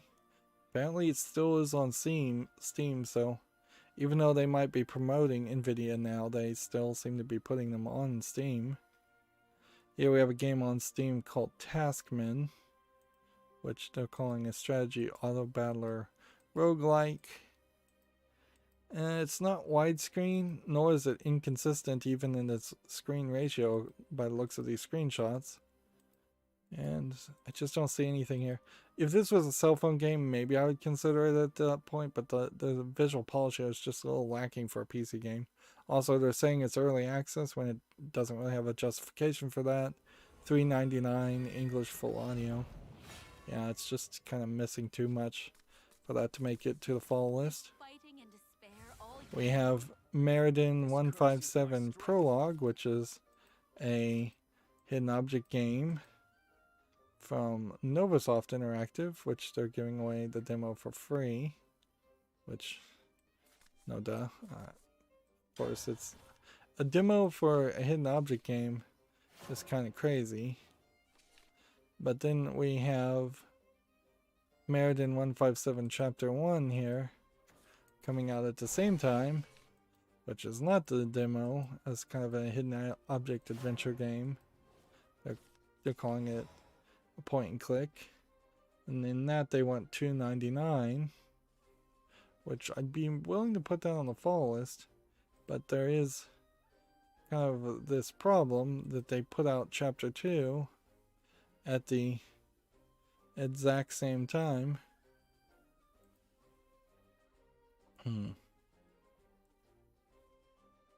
So really they want $6 for two chapters.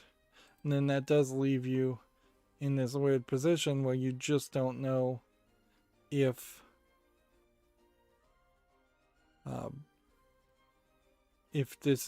a chapter 3 is coming out anytime soon, or if a chapter 3 is ever coming out, or if chapter 2 is just the end of it.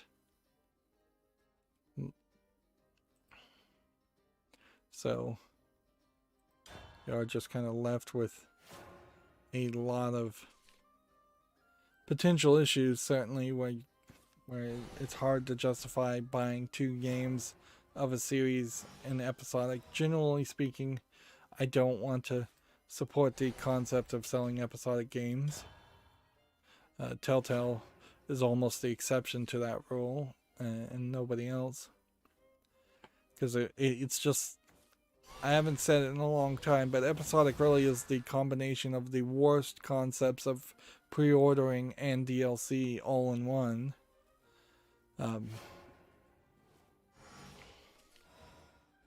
Let's see. There's an article here. Twitch is instituting sweeping changes to its harassment and hateful conduct policies beginning January 22. Let's see.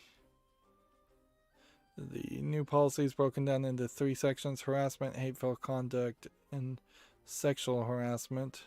Will start to be enforced in January 22. More aggressive stance on sexual harassment. See, and there's kind of a catch-22 in that, without getting deep into the weeds. They can be fairly easily explained. Twitch as a service is completely modeled / stolen. The ideas are stolen from running something like OnlyFans. Its success, for whatever success Twitch has had, has been by implementing the ability for e-girls, for lack of a better term, Twitch thoughts, I guess might be the more commonly known term, to do a lot of things where they have quote unquote accidental nip slips. They do body painting where they are scantily clad or naked, and they just get a lot of views and a lot of thirsty young teenage boys, one hopes, watching them. Whereas the female gamers that tend to be on Twitch seem to be hurt by that, and male content creators in general just tend to be hurt by that. Twitch also lied basically in saying that its service was for game streamers and streaming of video games, and then fairly quickly de-emphasized promoting video game streamers in favor of just chatting channels. And in general, Twitch has just been failed to be run by a mature, intelligent person, group of people that would help create a community that was in any way beneficial to streamers or fun for the viewers. In a lot of ways, I feel like a decent percentage of people who would have gone to Twitch to watch video game streams, including myself, because I don't go to Twitch to watch video game streams, have been driven off of Twitch because there was just not a good enough offer as far as streamers on there live streaming. Twitch's back end for content producers is just not helpful at all, because it even worse than YouTube encourages you that you have to stream all day every day, and that just does not work for most people. And the catch-22, as it were, as far as to say that they're going to help regulate sexual harassment. It sounds good on paper, but in reality, it's often implemented and enforced in a crazy way, to the point where it is the Twitch thoughts that are complaining about being harassed when they really aren't being harassed. They are maybe at most being called out for their bad behavior, and often it's not just that it's bad behavior because they're being a Twitch slot and like selling their body. That I really don't even have a problem with that. I have no problem with OnlyFans coming out and saying, hey, OnlyFans is basically a bunch of women showing their bodies off. That's perfectly fine. It's just Twitch lied about what it was, what kind of service it was, and then Twitch has a history of protecting the worst actors who have been caught like abusing their animals and such. And there's just been a ton of controversies, and instead of those controversial characters being eliminated, they've been protected and encouraged in an insane way. And the fear is certainly that this new harassment policy is really just a lie to use to continue to protect and encourage those bad actors. Meanwhile, you have other controversies that don't even have anything to do with females, because let's be honest here, the sexual harassment policy will never once be used to protect a male. It just will not. It will be heavily, almost certainly used to protect females. It will heavily be used to protect anyone who does not identify as male or female. It will never once be used to protect a male character, because there's been way too many scenarios where male streamers happen to be shirtless for a second, and then they get like community guideline strikes from Twitch. Inherently, also, Twitch has completely failed to handle the copyright issues and just run their service anywhere close to being in an acceptable manner. But yeah, we have still no real reason why Dr. Disrespect was kicked off. I never once heard anybody say or admit for the reason for that. We have Ninja, who left the platform, and eventually I think he left the platform for Mixer, and eventually went to YouTube once Mixer shut down.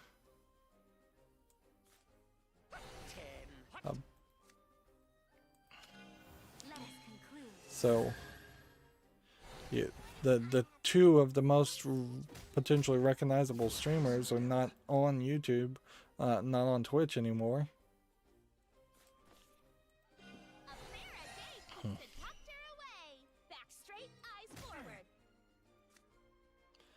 And yeah, I'm going on a bit of a rant here, and this is probably the third or fourth rant of the day, but it does kind of just boil down to a matter of trust. As a potential consumer of Twitch content who doesn't consume Twitch content because of the way Twitch has acted in the past, as a potential content creator who would have had more of his content on Twitch, but doesn't because of the way Twitch has acted, there's literally just no trust in my heart for Twitch as a company, and so I kind of don't want to give them the benefit of the doubt that they aren't plotting or planning to eventually abuse any new rules and use any and every excuse to get rid of people that they don't agree with. I feel like also there's probably a level of just lack of diversity in thought in companies like YouTube and Twitch that creates more distrust there. If their safety council for Twitch, which from what I've heard is manned by at least a few crazy people, at least one crazy person, if those kind of safety councils had gone out of their way to find somebody who was very conservative, right-wing leaning, even if they are a crazy person, just to balance out the other crazy people, then there would almost certainly be more faith in something like Twitch implementing new rules. I guess we saw this coming though. Like as soon as they made that safety council, we should have known, and it was fairly obvious that new rules were coming every year. Almost certainly, we're going to see new rules, harsher rules, until these companies either realize that nobody's using their services anymore because everybody's mad at them, or the companies just collapse under a lack of interest. Like at a certain point, everything just feels like it's getting closer and closer to turning into a kindergarten class where there's some often totalitarian teacher, and there are plenty of good like elementary school teachers and teachers out there certainly, but there's often a lot of just bad totalitarian teachers who are kings and queens of their own little kingdom, and they will totally abuse that power to for lack of a better term bully children more than create an environment where learning can happen.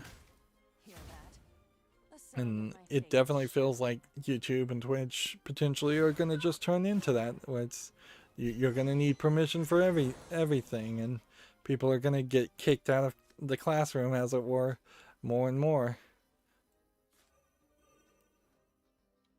Let's see.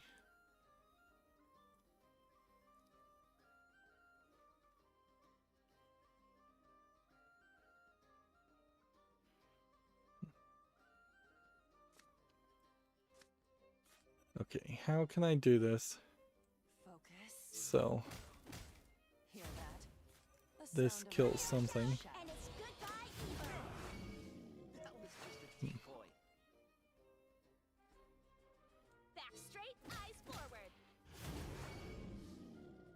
Okay.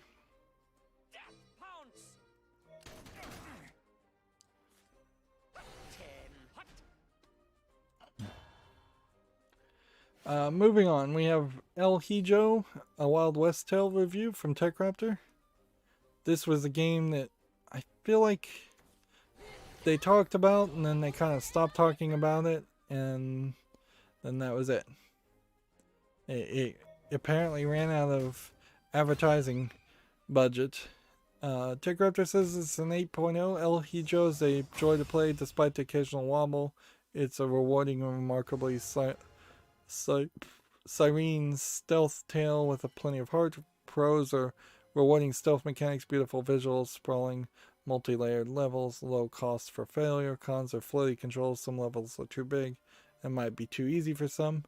I feel like there may have been a controversy around the game developers making the story because they weren't Mexican and they're just telling a story of someone who is Mexican. But I think that even if there was a controversy around that, it's probably an overblown controversy, knowing how there's plenty of other people who, authors frankly, should be able to tell whatever story they want. If I want to tell a story about a Antarctic penguin, like Happy Feet, that doesn't, it'd be fairly ridiculous to tell authors they couldn't write that story, and that story would have to be told by an actual penguin. And that's an exaggeration, certainly, but that's basically the argument that a lot of people are continuously trying to make. That writing a story, potentially even trying to highlight a culture, or highlight at least why a certain culture's history would be a great setting for a story, somehow it becomes unacceptable.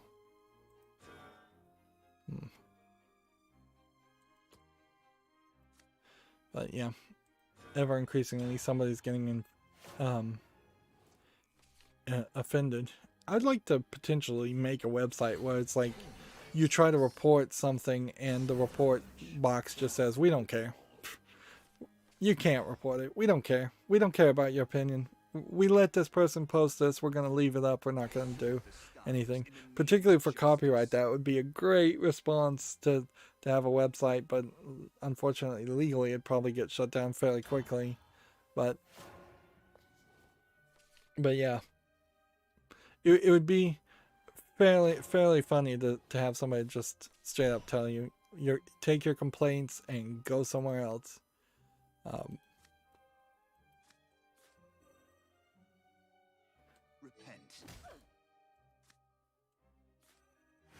Punishment awaits. Punishment. Let's see. Aegis transformation! Holy gem!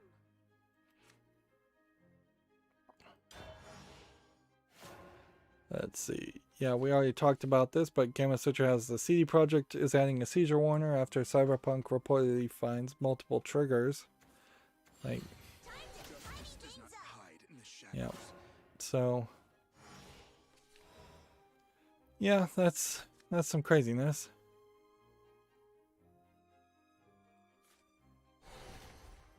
Repent! Yeah, I don't feel like I'm moving very fast today.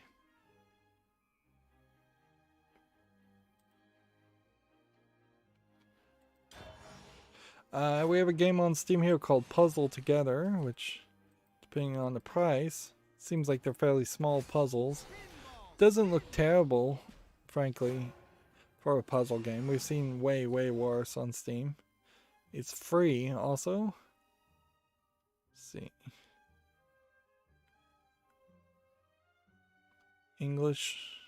It does have in-app purchases, though, so I guess you get the game for free and then you have to purchase more images if you want, or you can use your own, which a lot of puzzle games also just completely fail to do that, which is ridiculous.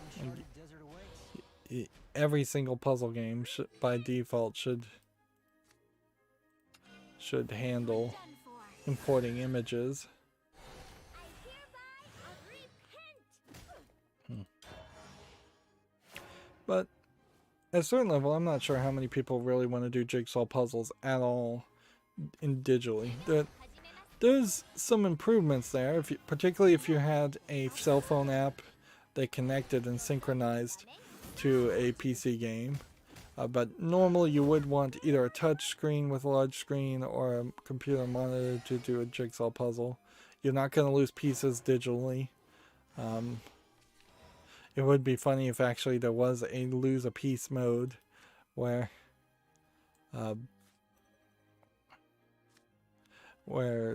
you actually could make a player lose pieces or choose to lose pieces for a while.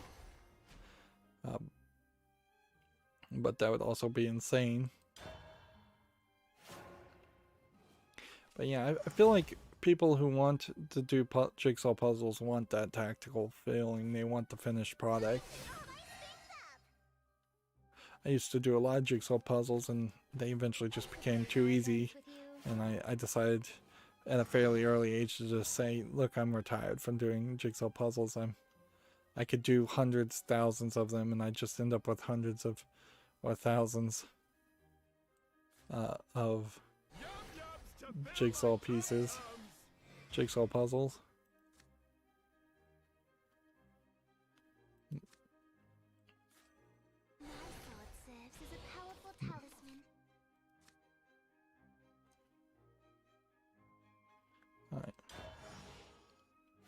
Alright, next we have a game on Steam here called Birthright Cataclysm Overture, which might be a demo. It says it's a shamelessly difficult and strange RPG.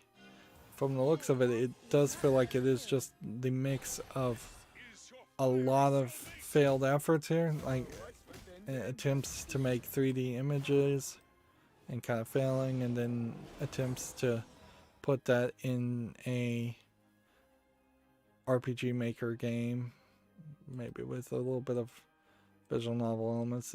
It does feel like it's just all over the place. And even the trailer here is not really showing much. It's flashing, it's jumping all over the place. The animation style seems very rough and all over the place too. This is free to play. English only, but I also feel like it's a demo. And it does have the hints that it might have at some point wanted to be an adult game. And that might have explained some of it. Right. We'll move 2 from that. I go with the wind. Do we want to evolve anything? The real battle begins. Second wind blows. Got to roam in style. Never lose that conviction.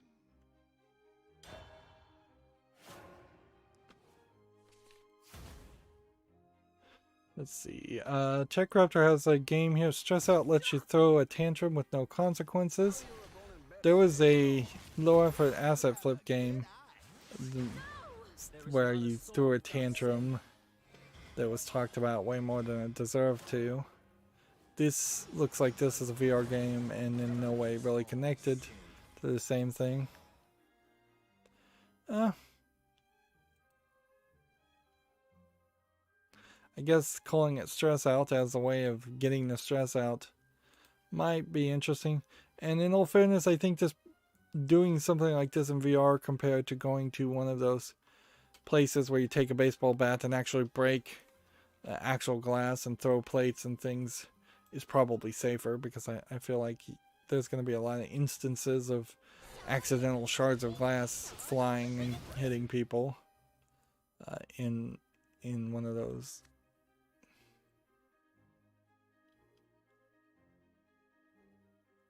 I could do 2 damage. Explode in torment. By your will, O Lord. So yeah, doing it in VR kind of makes sense, but it also opens up the door to perhaps swinging your arms wildly in VR and actually hitting something real and breaking something or hurting yourself, which is always a concern that I have with a lot of VR games. But yeah, there might be something there. At a certain point, I think you want to turn that frustration into something a little bit more creative. Instead of just having random asset flip polygonal shelves you can push over and knock, why not have more of a dominoes game where you're trying to create the biggest mess or knock as many things over in a kind of a beautiful artsy way.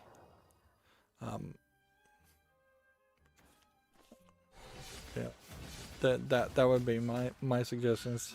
Try to go a little bit artier with it and try and make it feel less tantrum like, while still itching that desire. This. And then this. Yum yums to fill my tum-tums. And then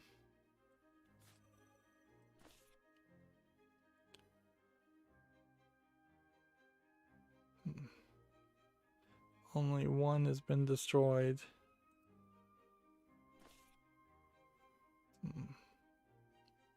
I think I'm gonna lose here. Remedy Entertainment's game Control just had its biggest month ever, which how it had its biggest month ever is gotta be just because of the Ultimate Edition and no competition, really. It doesn't really, in my opinion, deserve to have had its biggest month ever by any means. Because I didn't think Control was that great, and maybe some of the DLC brings in more of the interesting parts of that game, but B, they've done incredibly shady things by kind of forcing people to buy it. Oh, this is a new art image. I haven't seen that one before. Yeah, basically forcing fans of Control to buy the game a second time in the Ultimate Edition in hopes of getting an updated version when the PlayStation 5 comes out. That it all just came off very shady and unprofessional, or at least unkind, anti-consumer. Next we have a game called Super Tanks RPG. By the looks of it, there is nothing here worth mentioning. Very inconsistent art. This art alone wouldn't be bad, but this art looks terrible. $5.99 English and Russian. I think that might fall into the category of Russian low effort games, which in all fairness, we have not been seeing a lot of Russian low effort games that stand out as actually being Russian low effort games. We used to see a lot more. Now it's mostly just a lot of Chinese low effort games. Let's see. Gematsu has an article. Toho Luna Nights for Switch launches December 17th. So more of these Toho games, which either turn out to be platforming games or bullet hell shooter games with made characters. Maybe they always have magical time manipulating abilities, but they always seem to use this Toho name to mean something, and I have still yet to figure out what it actually means. Other than there just seems to be a very large series of games that come under that banner.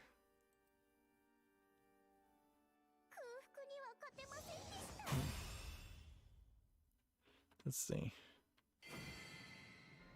Finally, I get a free concede to get a victory. That's pretty much the only way I'm going to win here. See. According to Wikipedia, Toho is the Toho Project. The Toho Project, also simply known as Toho, literally Eastern Oriental, is a bullet hell shoot 'em up video game series created by one Japanese man, Dojin soft developer Team Shanghai Alice. See, so the creator was Junya Ota, aka Zune.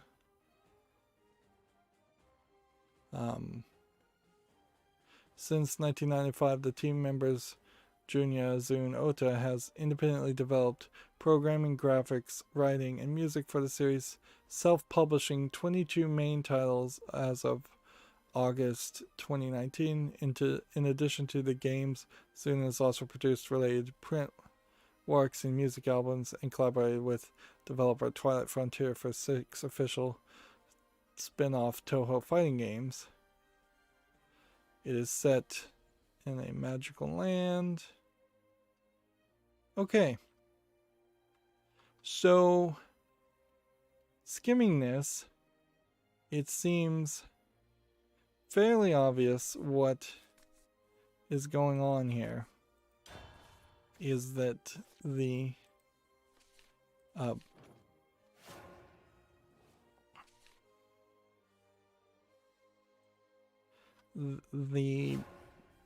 Toho Project is the equivalent of a lot of other Western publishers, where it's a single creator who is very much just wasting, flooding the Steam listing and flooding the game industry in general with lots and lots of games for his concept and his idea. Is that a bad thing inherently? No, because I think in this case in particular, the Toho games don't come off as terrible. They may not be the greatest games ever, but he does seem like he is definitely trying. And in a lot of ways, the developer of the Toho games is a lot like the writer of, say, the Game of Thrones series, where there's like 5 or 8 books there. And we've seen this before. Arthur Conan Doyle, writer of the Sherlock stories. You could easily have made the argument that the Sherlock Holmes stories were flooding the libraries of everyone because there was just so much being made. So history may very well bear out that the Toho games are way more influential or better than I think they might be thought they are right now. Moving on, Gamatsu also has Nico Para, Volume 4 for the PlayStation 4 and Switch coming out December 22nd. This is a visual novel series of cat girls who are also like maids at a cafe. I don't think this is a particularly explicit visual novel, and it certainly is going under the cat girl fetish, which your mileage, I suppose, will vary on that.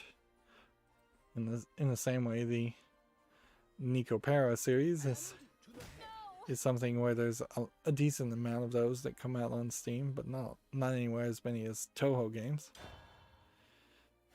TechRaptor has this article, and I'm just completely out of the loop here. Marshall Lynch, who I have no idea who that is playing a character, I suppose, called Dante Beast Mode Jefferson in Predator Hunting Grounds. So I don't know if there was a Predator movie where Dante Beast Mode Jefferson existed. Was he played by perhaps the same actor, Marshall Lynch? I am just so out of the loop.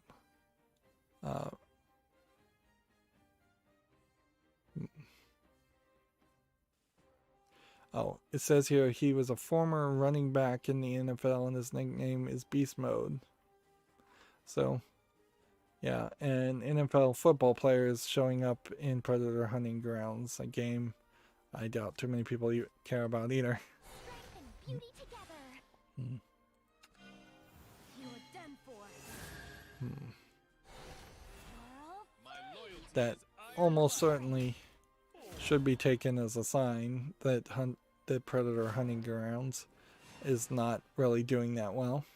Man, I'm just having a hard time pronouncing anything these days. TechRaptor has a interview here, Horizon Zero Dawn Volume 1, the Sunhawk interview.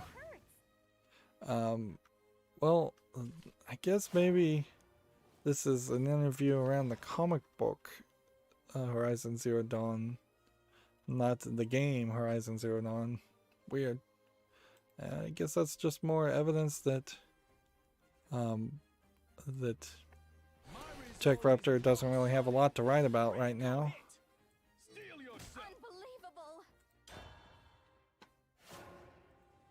Let's see. We already talked about this, but Gamma Sutra has Halo Infinite delayed to the fall of 2021. Which, okay. I think we'll start to see a lot more things get delayed, even more than we already have.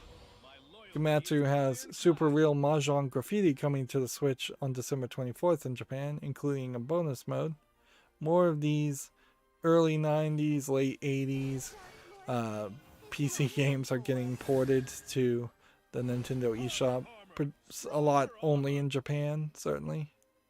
This was almost certainly a game where you're playing just Mahjong Solitaire. Would be my guess. You're probably not really playing Mahjong. And maybe, I know some of these, the anime girls may have may have played some strip Mahjong with you, but I also wouldn't be surprised if a lot of the Super Real Mahjong Graffiti series, or the Super Real Mahjong series in general, actually doesn't even go that far. It's always interesting to see this art from the late 80s, early 90s anime style, and just see how anime has completely changed. I think even at this point the Moe art style has the eyes even bigger than they used to be. The characters are just not anywhere as near as wild hairstyles or no crazy high fashion clothing or anything like that. And there was a little bit of that certainly in the time, but nowhere near as much as there is nowadays. I need more beer. More terror. Got a job to do. Okay. Let's see this. Keep that one, and that one. My armor's been pierced. Die. Hit that one, Loyalty is and hit ironclad. that one. Me. And in return, Loyalty is ironclad. I already talked about that.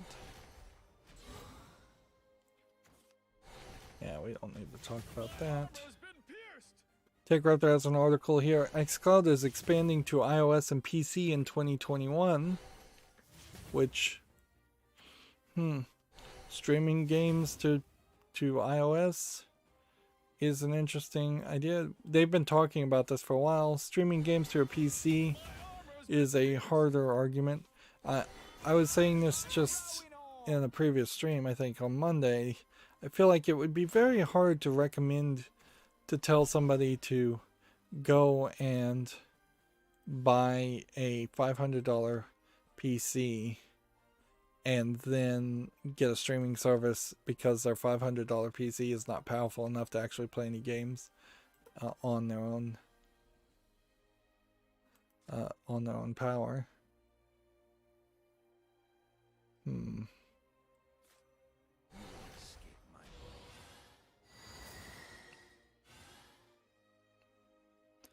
See. Die, cretin. Not here. Not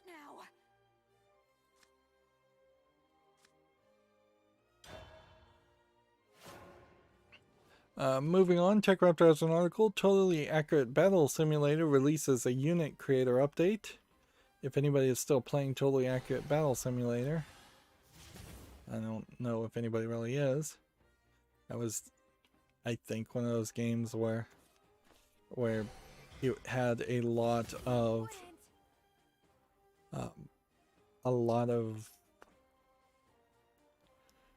hype around it because of streamers, but not a consistent enough fan base. But maybe it does still have a niche fan base. Gematsu has the Game Awards, and they have some more details about what has been announced as far as confirmed appearances. A new map for Among Us, Season 1 gameplay trailer. Let's skip the trailers because you could read these. Special look at Dragon Age. Not here. Devolver Digital is going to have a pre-show instead of making fun of E3. Interesting. Although Devolver Digital already did release their making fun of E3 events. And at a certain point, if Devolver Digital doesn't make fun of the Game Awards, then they're going to come off very much as a hypocrite, because Only one way to find out. they really have not. It won't be long now. They have no reason why they shouldn't make fun of the Game Awards, since it's all the same thing. Let's see. New announcements and a flash sale from the Epic Games Store.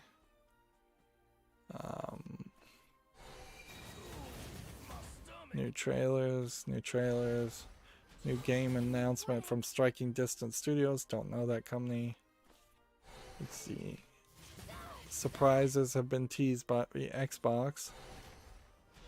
We can see the presenters here. Exemplary battle. And then, I guess, at a certain point, take your pick on whether you like these people or not.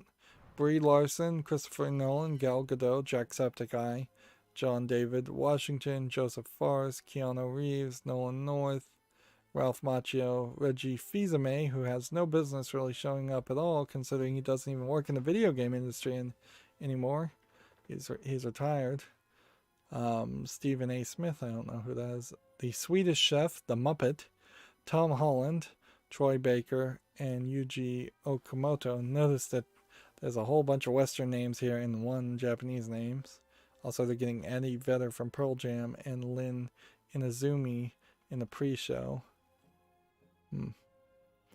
A lot of these names, I feel like, have shown up as potentially being somewhat controversial. But I think even more than that, there's when you are talking Troy Baker and Keanu Reeves and Nolan North, those are like three big industry insiders as far as voice actors at this point. Keanu Reeves being a famous actor, I'd put in that role too. So you're not getting anything particularly surprising. You're not seeing any of the former G4 crew on this list, or anybody from a respected mainstream video game journalist site on that list instead of celebrities. Although, in all fairness, I'm not sure there are any respected video game journalist sites. They all seem to have so many controversies around themselves.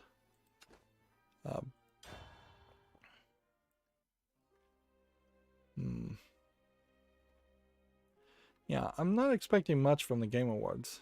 Like, it's gonna be almost impossible to hear. I'm not even gonna bother to watch the Game Awards. It's almost possible to think that I'm gonna hear something from the Game Awards, and that's gonna bring the hype back for video games this year. I think the hype is almost certainly dead for this year, and very possibly for next year too. Like, we may very well be in a 4+ year waiting period where kind of nothing is going to happen, and people are just going to be able to catch up on the old games and work on the backlog. And sure, a few people will get the new consoles, but the new consoles won't really have any exclusives that really matter. And potentially more people will just naturally migrate over to PC gaming and or cell phone gaming, one way or the other. I don't think Nintendo is even doing a good job potentially teasing new games for their system, which is its own separate issue. Moving on, we have a game called Text Twisted Pro, which seems like it's just an anagram game. There's nothing really wrong with it, although one screenshot oddly is in black bars for some reason. It's $1.99, English only. Let's see, over 40,000 levels. I'm fairly certain that there are variants of this game that you can play for free with ads on cell phone games. I feel like the Wheel of Fortune free game lets you do this basically.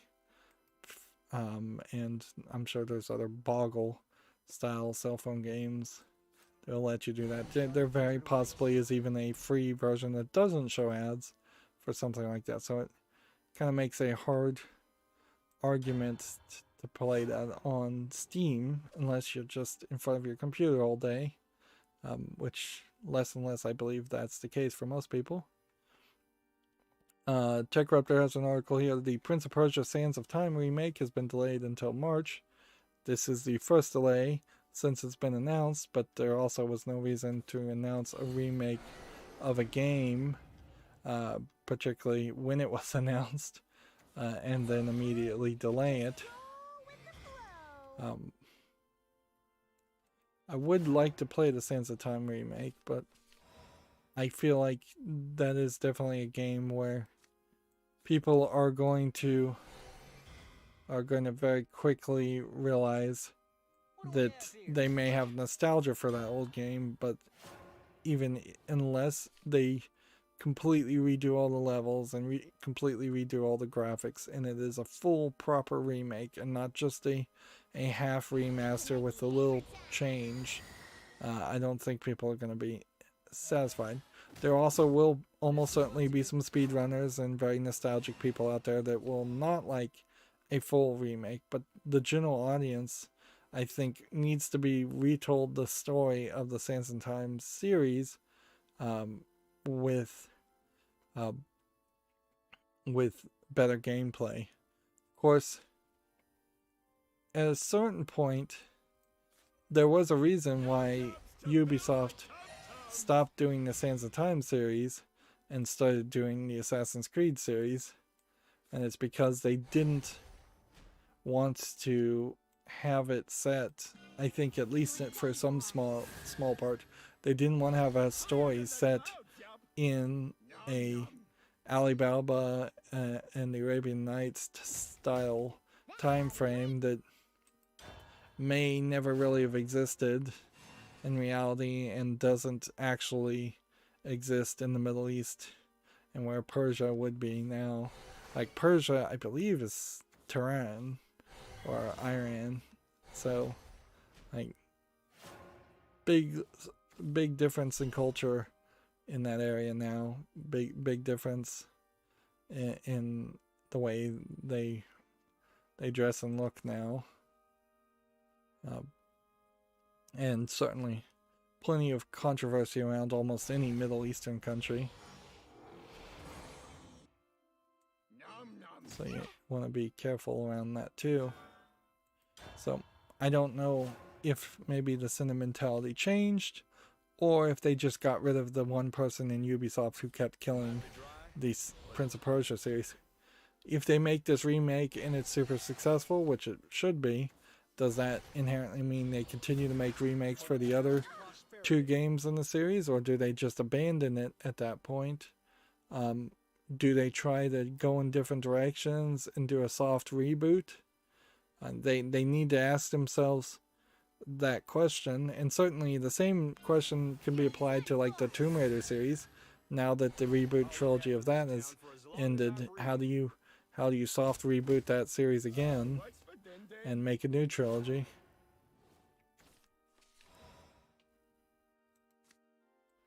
Let's hit this. And this. And hit that. And then, do I want to evolve anything? Guess not. Next, we have a game on Steam called Deceased, which looks like it's a horror game where you're wandering around, maybe adventure puzzling it. It's a little dark screenshotty, and maybe the graphics don't look great, but it doesn't inherently jump out as being asset flippy. Although, in all fairness, the horror games have gotten so good about flipping assets now that it's become almost impossible to tell that. It's $5.09 English only. I'm going to put it on the follow list. We'll see what people have to say. I feel like there's probably a higher percentage of people that just don't ever play horror games anyways, to the point where they don't ever get reviewed.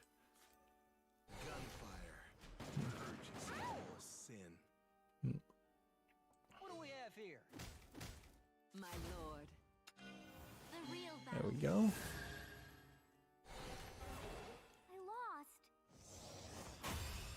I lost. Gamatsu has this article.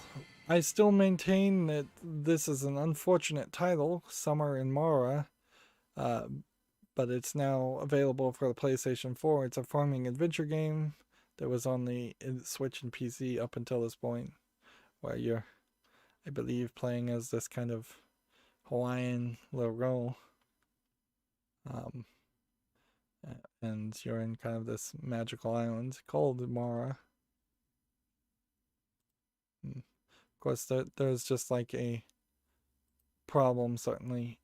Perhaps you don't name a land something that sounds like just a person's name. Alright. It's not a lot to say when you see a game come to a new console. If anything, it just, in this case, probably highlights that they did not have enough budget to release it all at the same time. Otherwise, they would have done that. Day and date. A game like Summer in Mara would probably not be able to secure any kind of exclusivity deal. Although maybe they did, and probably didn't help them much. Let's see, Gamatsu has an article, Atelier Rydo 2, Lost Legends and the Secret Fairy, shipments and digital sales have topped 150,000. It was released on December 3rd in Japan. I didn't realize it had come out in Japan. I'm not sure it's come out to the West yet. Atelier 1 was very popular. So, yeah, it's not coming out on Steam until January 26th, 2021. Or that's the release date at least.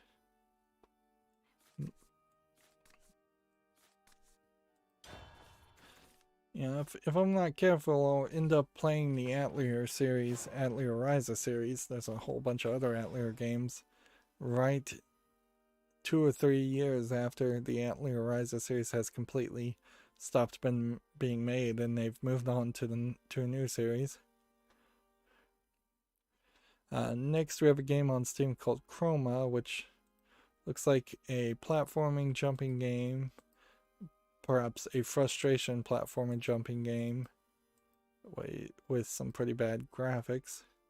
It's free to play, it's English only, so I guess if that interests you, check it out. I can see the beginning of the end, but I imagine I'm going to go through my Twitter feed and see a bunch of other announcements, unless announcements are being held back for the Game Awards on Thursday. Next, we have a game on Steam here called Frog Princess, which they're saying is a interactive fiction visual novel. Says voice acting, music, visual effects, sound effects, animation, character customization, and narration for blind players, sound text for deaf players, 10 choices when the heroes speak. Well, either this game has been designed to be extremely inclusive, or this is a interactive short story which is going to pop up a couple of options. I mean, it does seem like it is just really, really inclusive, that you can make a character any skin tone, and then you get these pop-ups.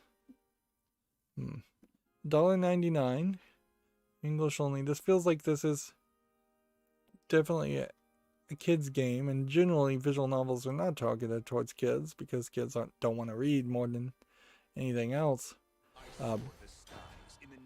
But it looks visually polished enough for it to make sense that I should put it on the fall list and see how people react to it. It's also priced very nicely at $1.99.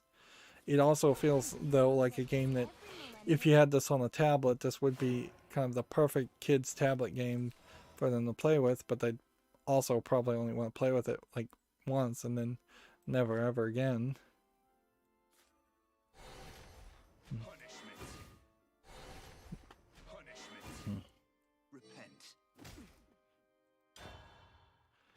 Next, we have a game on Steam called Heroic Adventures, which seems to be a match 3 game, and it has unique, I would call this chibi in height, but not really chibi in art style characters.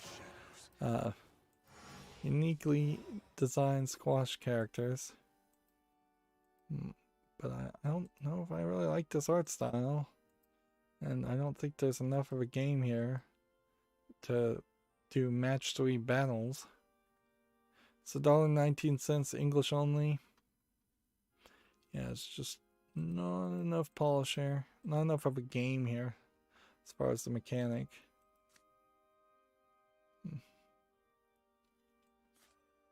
Let's do that. And then return.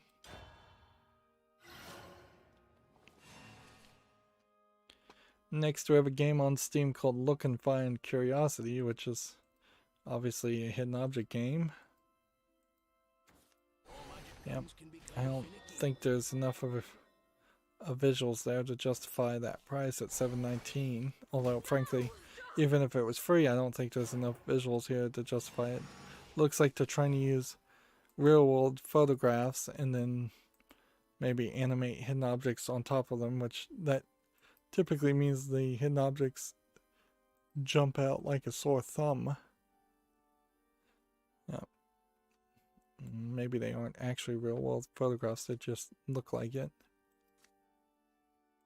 This. The uncharted desert awaits.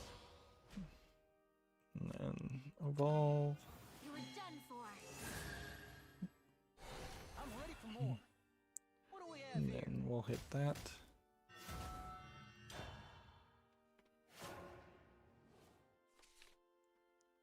see. Next, we have a game on Steam called Wordle 4, which is just a boggle game.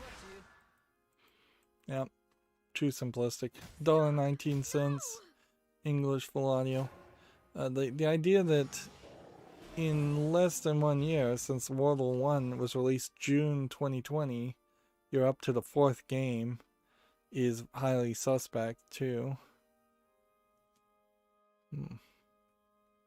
Although I will, I guess, applaud this person, in at least as far as their background image art is, because you can see the games up until this point have been just solid color backgrounds, and here they have avatar images instead, which I think is a slight improvement, not by much though.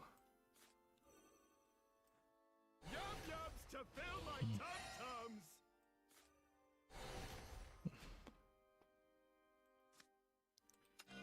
The real battle begins. Higher than the clouds, yup! I wanted to play more of Virtue's Last Reward today, but I don't think I'm gonna actually make it. I think I may just go to bed early after this, since I'm going so late anyways. I started late. Next we have a game on Steam called Yummy's Nuts, which is just Cut the Rope. It's just a Cut the Rope clone. It looks alright. I wouldn't be surprised if these are the exact same levels from Cut the Rope also. $2.99. English and Russian. Yeah, just nothing to say there. That's not going to make it to the fall list. Next, we have a game on Steam called Green Marquee, which looks like MS Paint level graphics, and that's definitely not making it to the fall list. Early access for $5.99. 29 languages allegedly supported.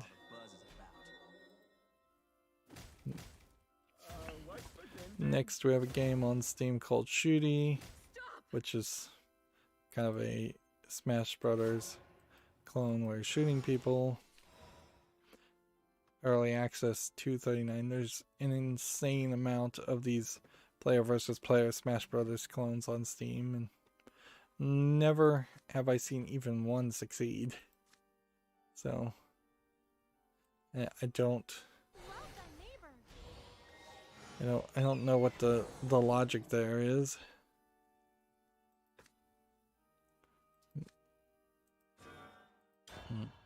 Like, why people keep on making those types of games. Next we have Fade, the first chapter, which is tagged as a hack and slash Souls-like open world game. Yeah, and there's actual some visual polish here. And this is, of course, the first chapter, which is, I assume, a demo for a bigger game. Early access $9.99. No link so far for a actual game called Fade, though. English full audio. I would have to heavily question, though, whether people even want to play Souls-like games. I think we may very well have hit saturation point with Dark Souls, Demon Souls, Dark Souls 2 or 3, however many of those have been made, and then Bloodborne, and that's it. I don't know if anybody wants to play any other Souls-like that's not made by the makers of those games, and that isn't in that same story. Even Bloodborne might have been a revelation to the creators that they actually needed to stay or go back to the Dark Souls universe. Let's see. Well, I don't think I'm getting any victories easily today. Maybe I need to play a little bit off screen. I feel like you probably should, just to get this card pack, which is a big reward. Next we have a game on Steam called Veiled Basilisk, which is a first-person shooter where you're shooting, I guess, cryptids. But there's a lot of screenshots here of just backgrounds, which is highly suspect. It makes me feel like it's just an asset flip game. Looking at the actual gameplay, it just doesn't seem like it's well designed at all. And it feels too asset flippy, too redundant. It's early access for $2.99. Yeah. If there was going to be a high quality first person shooter where you're fighting basilisks and cryptids of some sort, monsters in a forest, it wouldn't be a $2.99 game. Next we have a game on Steam called Rogue Wars, which looks like a first person shooter game that very well could be an asset flip game and still have as much content as I am seeing. There's actually quite a lot here, but still not sure I trust it. $7.19, English full audio, single player online PvP. I feel like there's a chance too that this game is actually really well liked, but it's only liked for the multiplayer, like so many first person shooting games.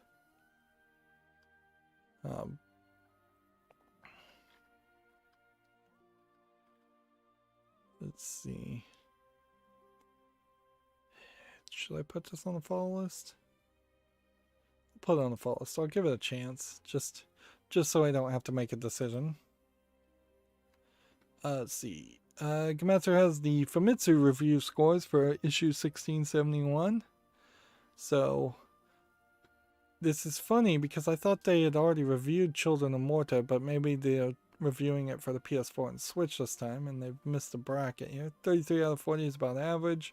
Mortals Phoenix Rising, they're giving 34 out of 40, so they actually like that. I think slightly more than I think the Western reviewers did. Jump King, 24 out of 40. Lost Wing, 27 out of 40. Those are pretty badly reviewed. The Play as a Shark game Maneater got 34 out of 40. I was starting to wonder if perhaps the Famitsu reviews were lowering their standards because there was less games coming out these days. They might be. Seeing 234s out of 40 seems a little high. One Dog Story, 28 out of 40. Don't even know what that is. The Source Family for the Switch, 29 out of 40. Tennis World 2R2, 27 out of 40. And then Witch Spring 3 Refine, 28 out of 40. And I imagine that's what this is. But yeah, some surprises there that Maneater and Immortal Phoenix Risings. And if I can offer some criticism, for as much as I like Gamatsu for being more of a Japan-focused video game site that happens to also be in English, so I can read it, there is a odd focus here to highlight a game that was reviewed fairly badly. I assume this is Witch Spring 3 Refine. If not, it could be like the Source Family, which also was reviewed badly, or Lost Wing, which it could also be reviewed badly. Like there's an odd Japanese focus here to have a screenshot with a Japanese anime girl, when in this case I would think that the highest reviewed games should be in contention for the screenshot, or at least maybe the most recognizable games. I feel like Immortals Phoenix Rising should have been picked. Children of Morta would make a good pick too. Even Maneater would make a good pick. But yeah, more than likely, Immortals Phoenix Rising should have been the screenshot there. In all fairness too, I wouldn't be surprised if a lot of these journalists barely spend any time as far as picking the image, and they just rush as fast as possible to get the article out. Now, in the last stream I said I had heard a rumor that Ulala, I believe is her name, this character from Space Channel 5, that the voice actress who did that in like the first game was just like missing. They either didn't ever bother to find her to make any more Space Channel 5 games, or they replaced her and she just doesn't want to be found. Just like not to the point I think where she disappeared off the face of the planet, but to the point where I think Sega, who is making Space Channel 5, although this one is made by Grounding Inc. and published by Grounding Inc., oddly, didn't seem like they wanted to bother to find that voice actress. Clearly I was not 100% right there, because here we have a brand new, as of December 8th, 2020, Space Channel 5 VR game coming out, maybe with a different voice actress, but that clearly was not what stopped them from making more Space Channel 5 rhythm games. And here we see Hatsune Miku in there. And see, that kind of highlights the reason why there really aren't any more Space Channel 5 games now, because it just does not make sense to go with a character that was designed 10, 20 years ago as your mascot, when Hatsune Miku is your much more modern rhythm game mascot, and even Hatsune Miku is not super in fashion right now.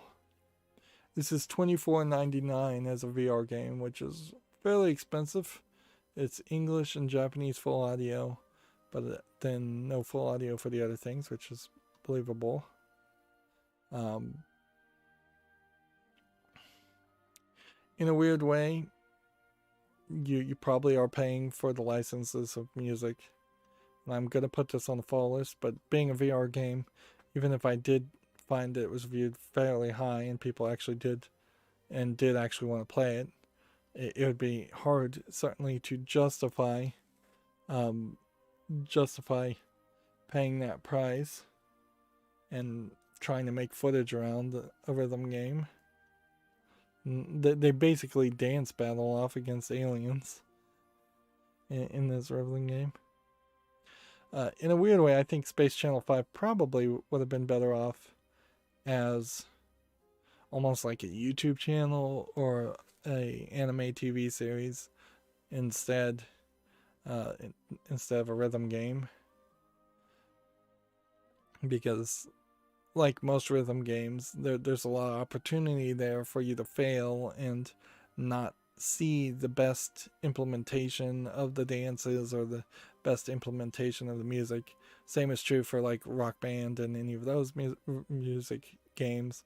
As soon as you start making mistakes, they stop the music, or they play noise because you hit the wrong note, which, unless you're playing in a super easy mode, which some of those games have easy modes where you can't make mistakes, but a lot of them didn't. Next, we have a game on Steam here called The Guardian of Orelon.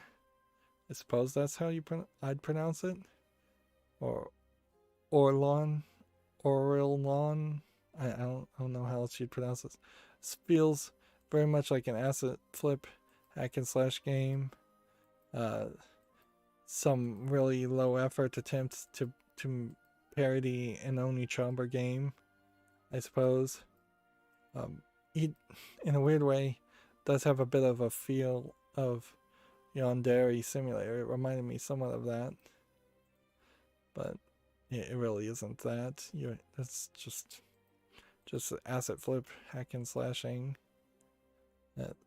But yeah, at the beginning you have this anime girl being attacked by a bunch of other random characters that don't really visually make sense.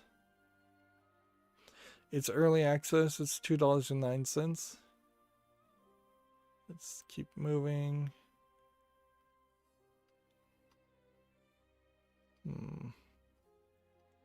YouTube Gaming mentions that in 2020, 80,000 plus YouTube gaming creators hit 100,000 subscribers, which, yeah, I didn't really feel the impact of that. 1,000 plus YouTube gaming creators made it to 5 million subs, and 350 YouTube gaming creators reached 10 million subs. I don't know what even specifically makes you a YouTube gaming creator, since they got rid of YouTube gaming as its own independent product or portal to YouTube. If anything, that's still the bigger story, is that YouTube gaming and gaming streamers have been increasingly de-emphasized, specifically compared to other content creators on YouTube. They pulled a full 180 as far as their interest on whether they wanted gaming streamers or not. TechRaptor has an article here. A new Call of Duty Black Ops Cold War menu is aggravating players.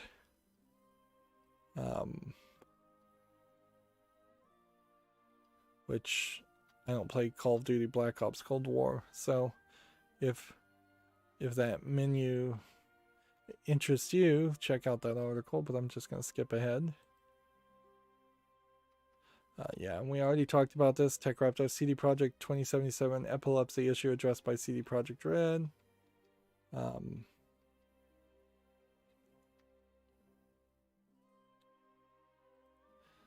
see. TechRaptor has an article here. A new Bioshock game details are hinted at in job listings. Possibility includes better AI, more choices, and open world. Which isn't much. You'd almost certainly want better AI because AI in the previous Bioshocks were fine but not great in the sense that they could pathfind, but they didn't cycle through a lot of different logical choices as ways to attack you and get to you. So more AI potentially gives the enemies more abilities and that they run around and go and take different paths. More choices in the game would be interesting, considering how, as much as Bioshock Infinite implied that all of the Bioshock series was all about choices and infinite realities, the reality is, for the Bioshock games, there have been considerably few choices. You can pick what weapon you upgrade, what ability you splice and upgrade, and you can choose what you equip. And Infinite had like armor systems that you could equip too, but that was about it. An open world makes a lot of sense. I feel like in retrospect, you could definitely in Infinite and in Bioshock 1 and 2 have had bigger, more open world areas. Let's see.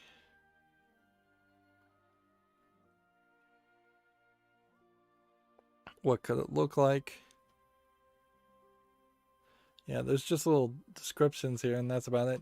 Like, you can definitely tell they're scraping the bottom of the barrel to have anything to talk about. It's going to be a very long time before any new Bioshock-style game comes out, if ever. And there is a big question, I suppose, as to whether anybody will care or whether it will be any good. At some point, some Bioshock game has to be the worst Bioshock game, and I don't have 100% confidence that it will be, in most people's mind, Bioshock 2. Moving on, we have a Gamma Sutra article. MTG has acquired the UK mobile studio Hutch Games for $270 million. MTG, not Magic the Gathering, which is owned by Hasbro. Apparently some other company called MTG with a stylized logo like that. TechRaptor has an article here. Modders are exploring Clementine's house in The Walking Dead. Now this is Clementine's house, I suppose, in the last section of The Walking Dead.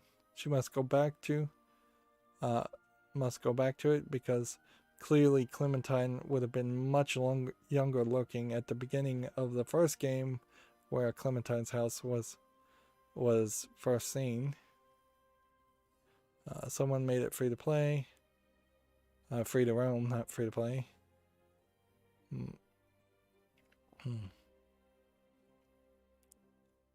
Which, yeah, you probably won't see much, frankly. I bet there's not anything in the upper rooms, and I bet there's nothing even at the top of the stairs in her house. There really was only one small area that you even saw in that section. Plus, that's once again scraping the bottom of the barrel to have any articles, because who cares? It's not informative or helpful at all. There's no Easter egg, as far as we know, as far as anybody's found, where you go into Clementine's house and you look at a picture on a chiffre robe or something, and it shows you who the parents of Clementine are, and that reveals some big secret or anything like that. Moving on, we have a TechRaptor article. Solasta's winter update and a Good Old Games launch arrive next week. If you're playing Solasta, I have about 4 more articles and then we'll be done. Let's see. Gamma Sutra has an article, How Deeply Personal RPG The Wagadu Chronicles Explores New Realms of Afro Fantasy. Is that what they call that? I've always wanted to see more African-centric fiction, fantasy. There's like 2 or 3 games on Steam I tried to play one and it was just way too boring. So, this looks interesting, certainly. That's kind of, I hate to just boil it down to as a potential Wakanda-like world. But, is it coming out anytime soon? Or is this a game that's being developed? Let's see. We can see if we search.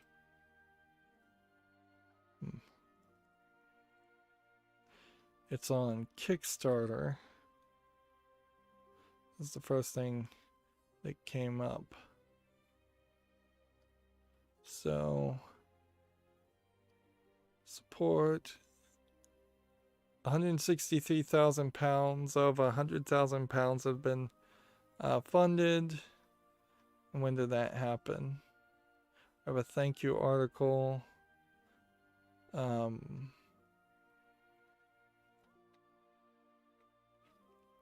I feel like this is a game in development and not out yet. But I'll be interested to see when it comes out. But there's a lot of room for games like this, particularly Kickstarter games, to never actually get finished. And then there's also the danger of potentially pandering and being SJWE to make a project like this and get the funding and then taking the money and running, or just doing a particularly bad job. There's lots of rooms for lots of controversy. I would argue they are kind of pandering a lot to Western sentimentality in the fact that it seems like every character is going to be wearing every female character is going to be wearing a shirt, and I would say well over half of every African tribe I've ever seen, the female characters are usually topless, just as a natural cause of the way their society goes.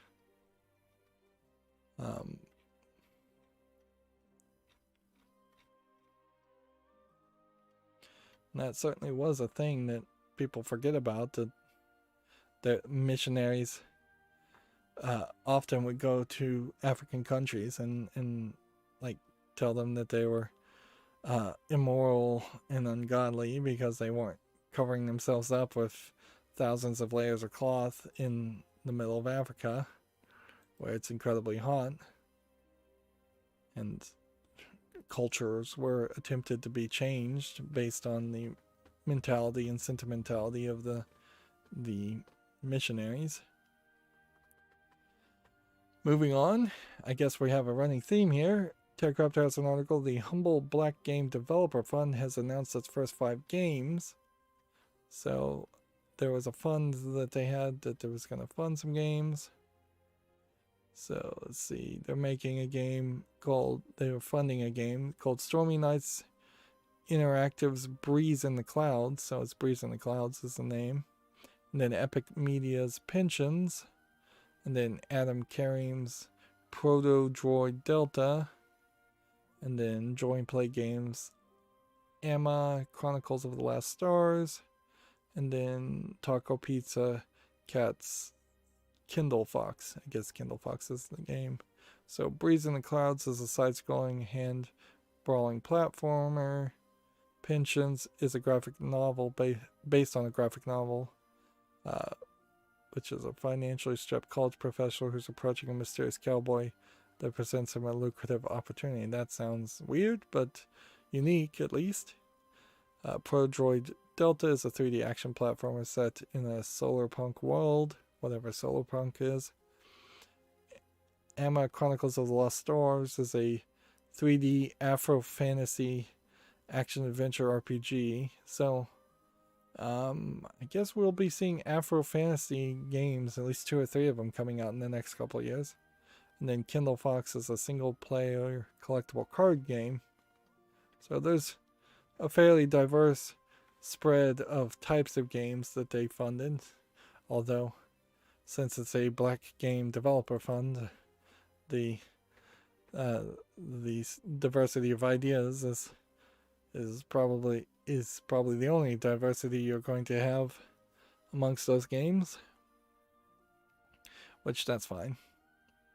I think there's still way too many white people making games these days. Next we have a game on Steam called Pocket Plants, which looks like kinda nothing. I suppose it's probably more accurate to say that the percentage of white people that make games is too high. Not that I want to see people actually stop making games. I want to see more people making video games. In general, I'd just like to see the percentage be more in line with the percentage of the makeup of people on the planet.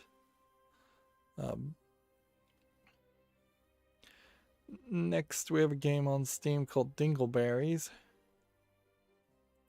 which looks like one of these asset flip parkour games, which seem to increasingly look accurate. Although, weirdly, in this game, it seems like you're basically just clawing your way upward and not even jumping. You're like bouncing yourself on the ground. Dingleberries is probably not a good name for any video game, and I think there's a decent chance that it should not be allowed by Valve as the name of your game on the storefront. It's not hugely offensive title, but it's offensive enough to give pause. And then that brings me to the Humble Bundles to see if there's any new Humble Bundles. And I'd say no to that. And so then that brings me to my Twitter feed so that I can see if there's any new things worth talking about on Twitter. I think people are getting retweeted by CD Projekt Red for hype around the Cyberpunk 2077. I feel like a lot of people are probably very hyped right now for it, and as soon as they're a couple hours into it, the hype will totally die down. Let's see. Apparently, Armor Game has announced its plan to preserve Flash games. That's a TechRaptor article. I'm just going to mention it. Apparently, it's 30 minutes.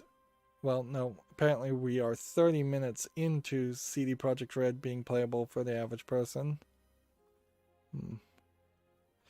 Double Fine is tweeting some things out, reminding people that they're still working on their they're still working on development of Psychonauts 2. Let's see.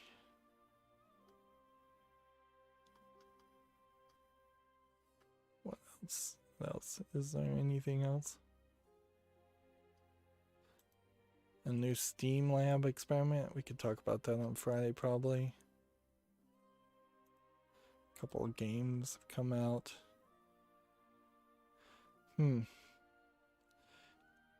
Interesting. TechRaptor has an article here. The 2021 Nutaku Game Awards highlights the best adult games. Adult games, of course, published only by Nutaku. I'm sure they're not going to actually highlight games they didn't publish. That would take a level of quality that I just would not trust TechRaptor to. I'm not TechRaptor, but Nutaku to agree to. Yeah. So yeah,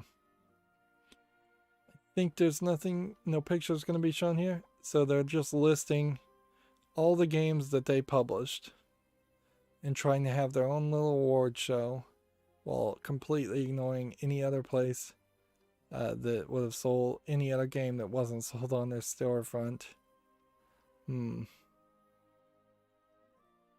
Interesting. And honestly, I can't recommend any of these new Talker games because they get abandoned very, very quickly. There's just no good arguments to be made to play any of them since they don't just constantly update their content. Let's see. Here we have a TechRaptor article. Dustborn will be the first game published by Quantic Dream, which Quantic Dream, I guess, was getting into publishing, and they probably announced that, and I've probably completely forgotten about it. What is Dustborn, though? It kind of looks like maybe a player versus player Borderlands type game. And then Gamma Sutra has a job listing for Fox Cub Games as a remote job. They're making a new wave of casual games, messenger games, they say. And then we have this TechRaptor article. Steam Labs Experiment 010 enhances discoverability.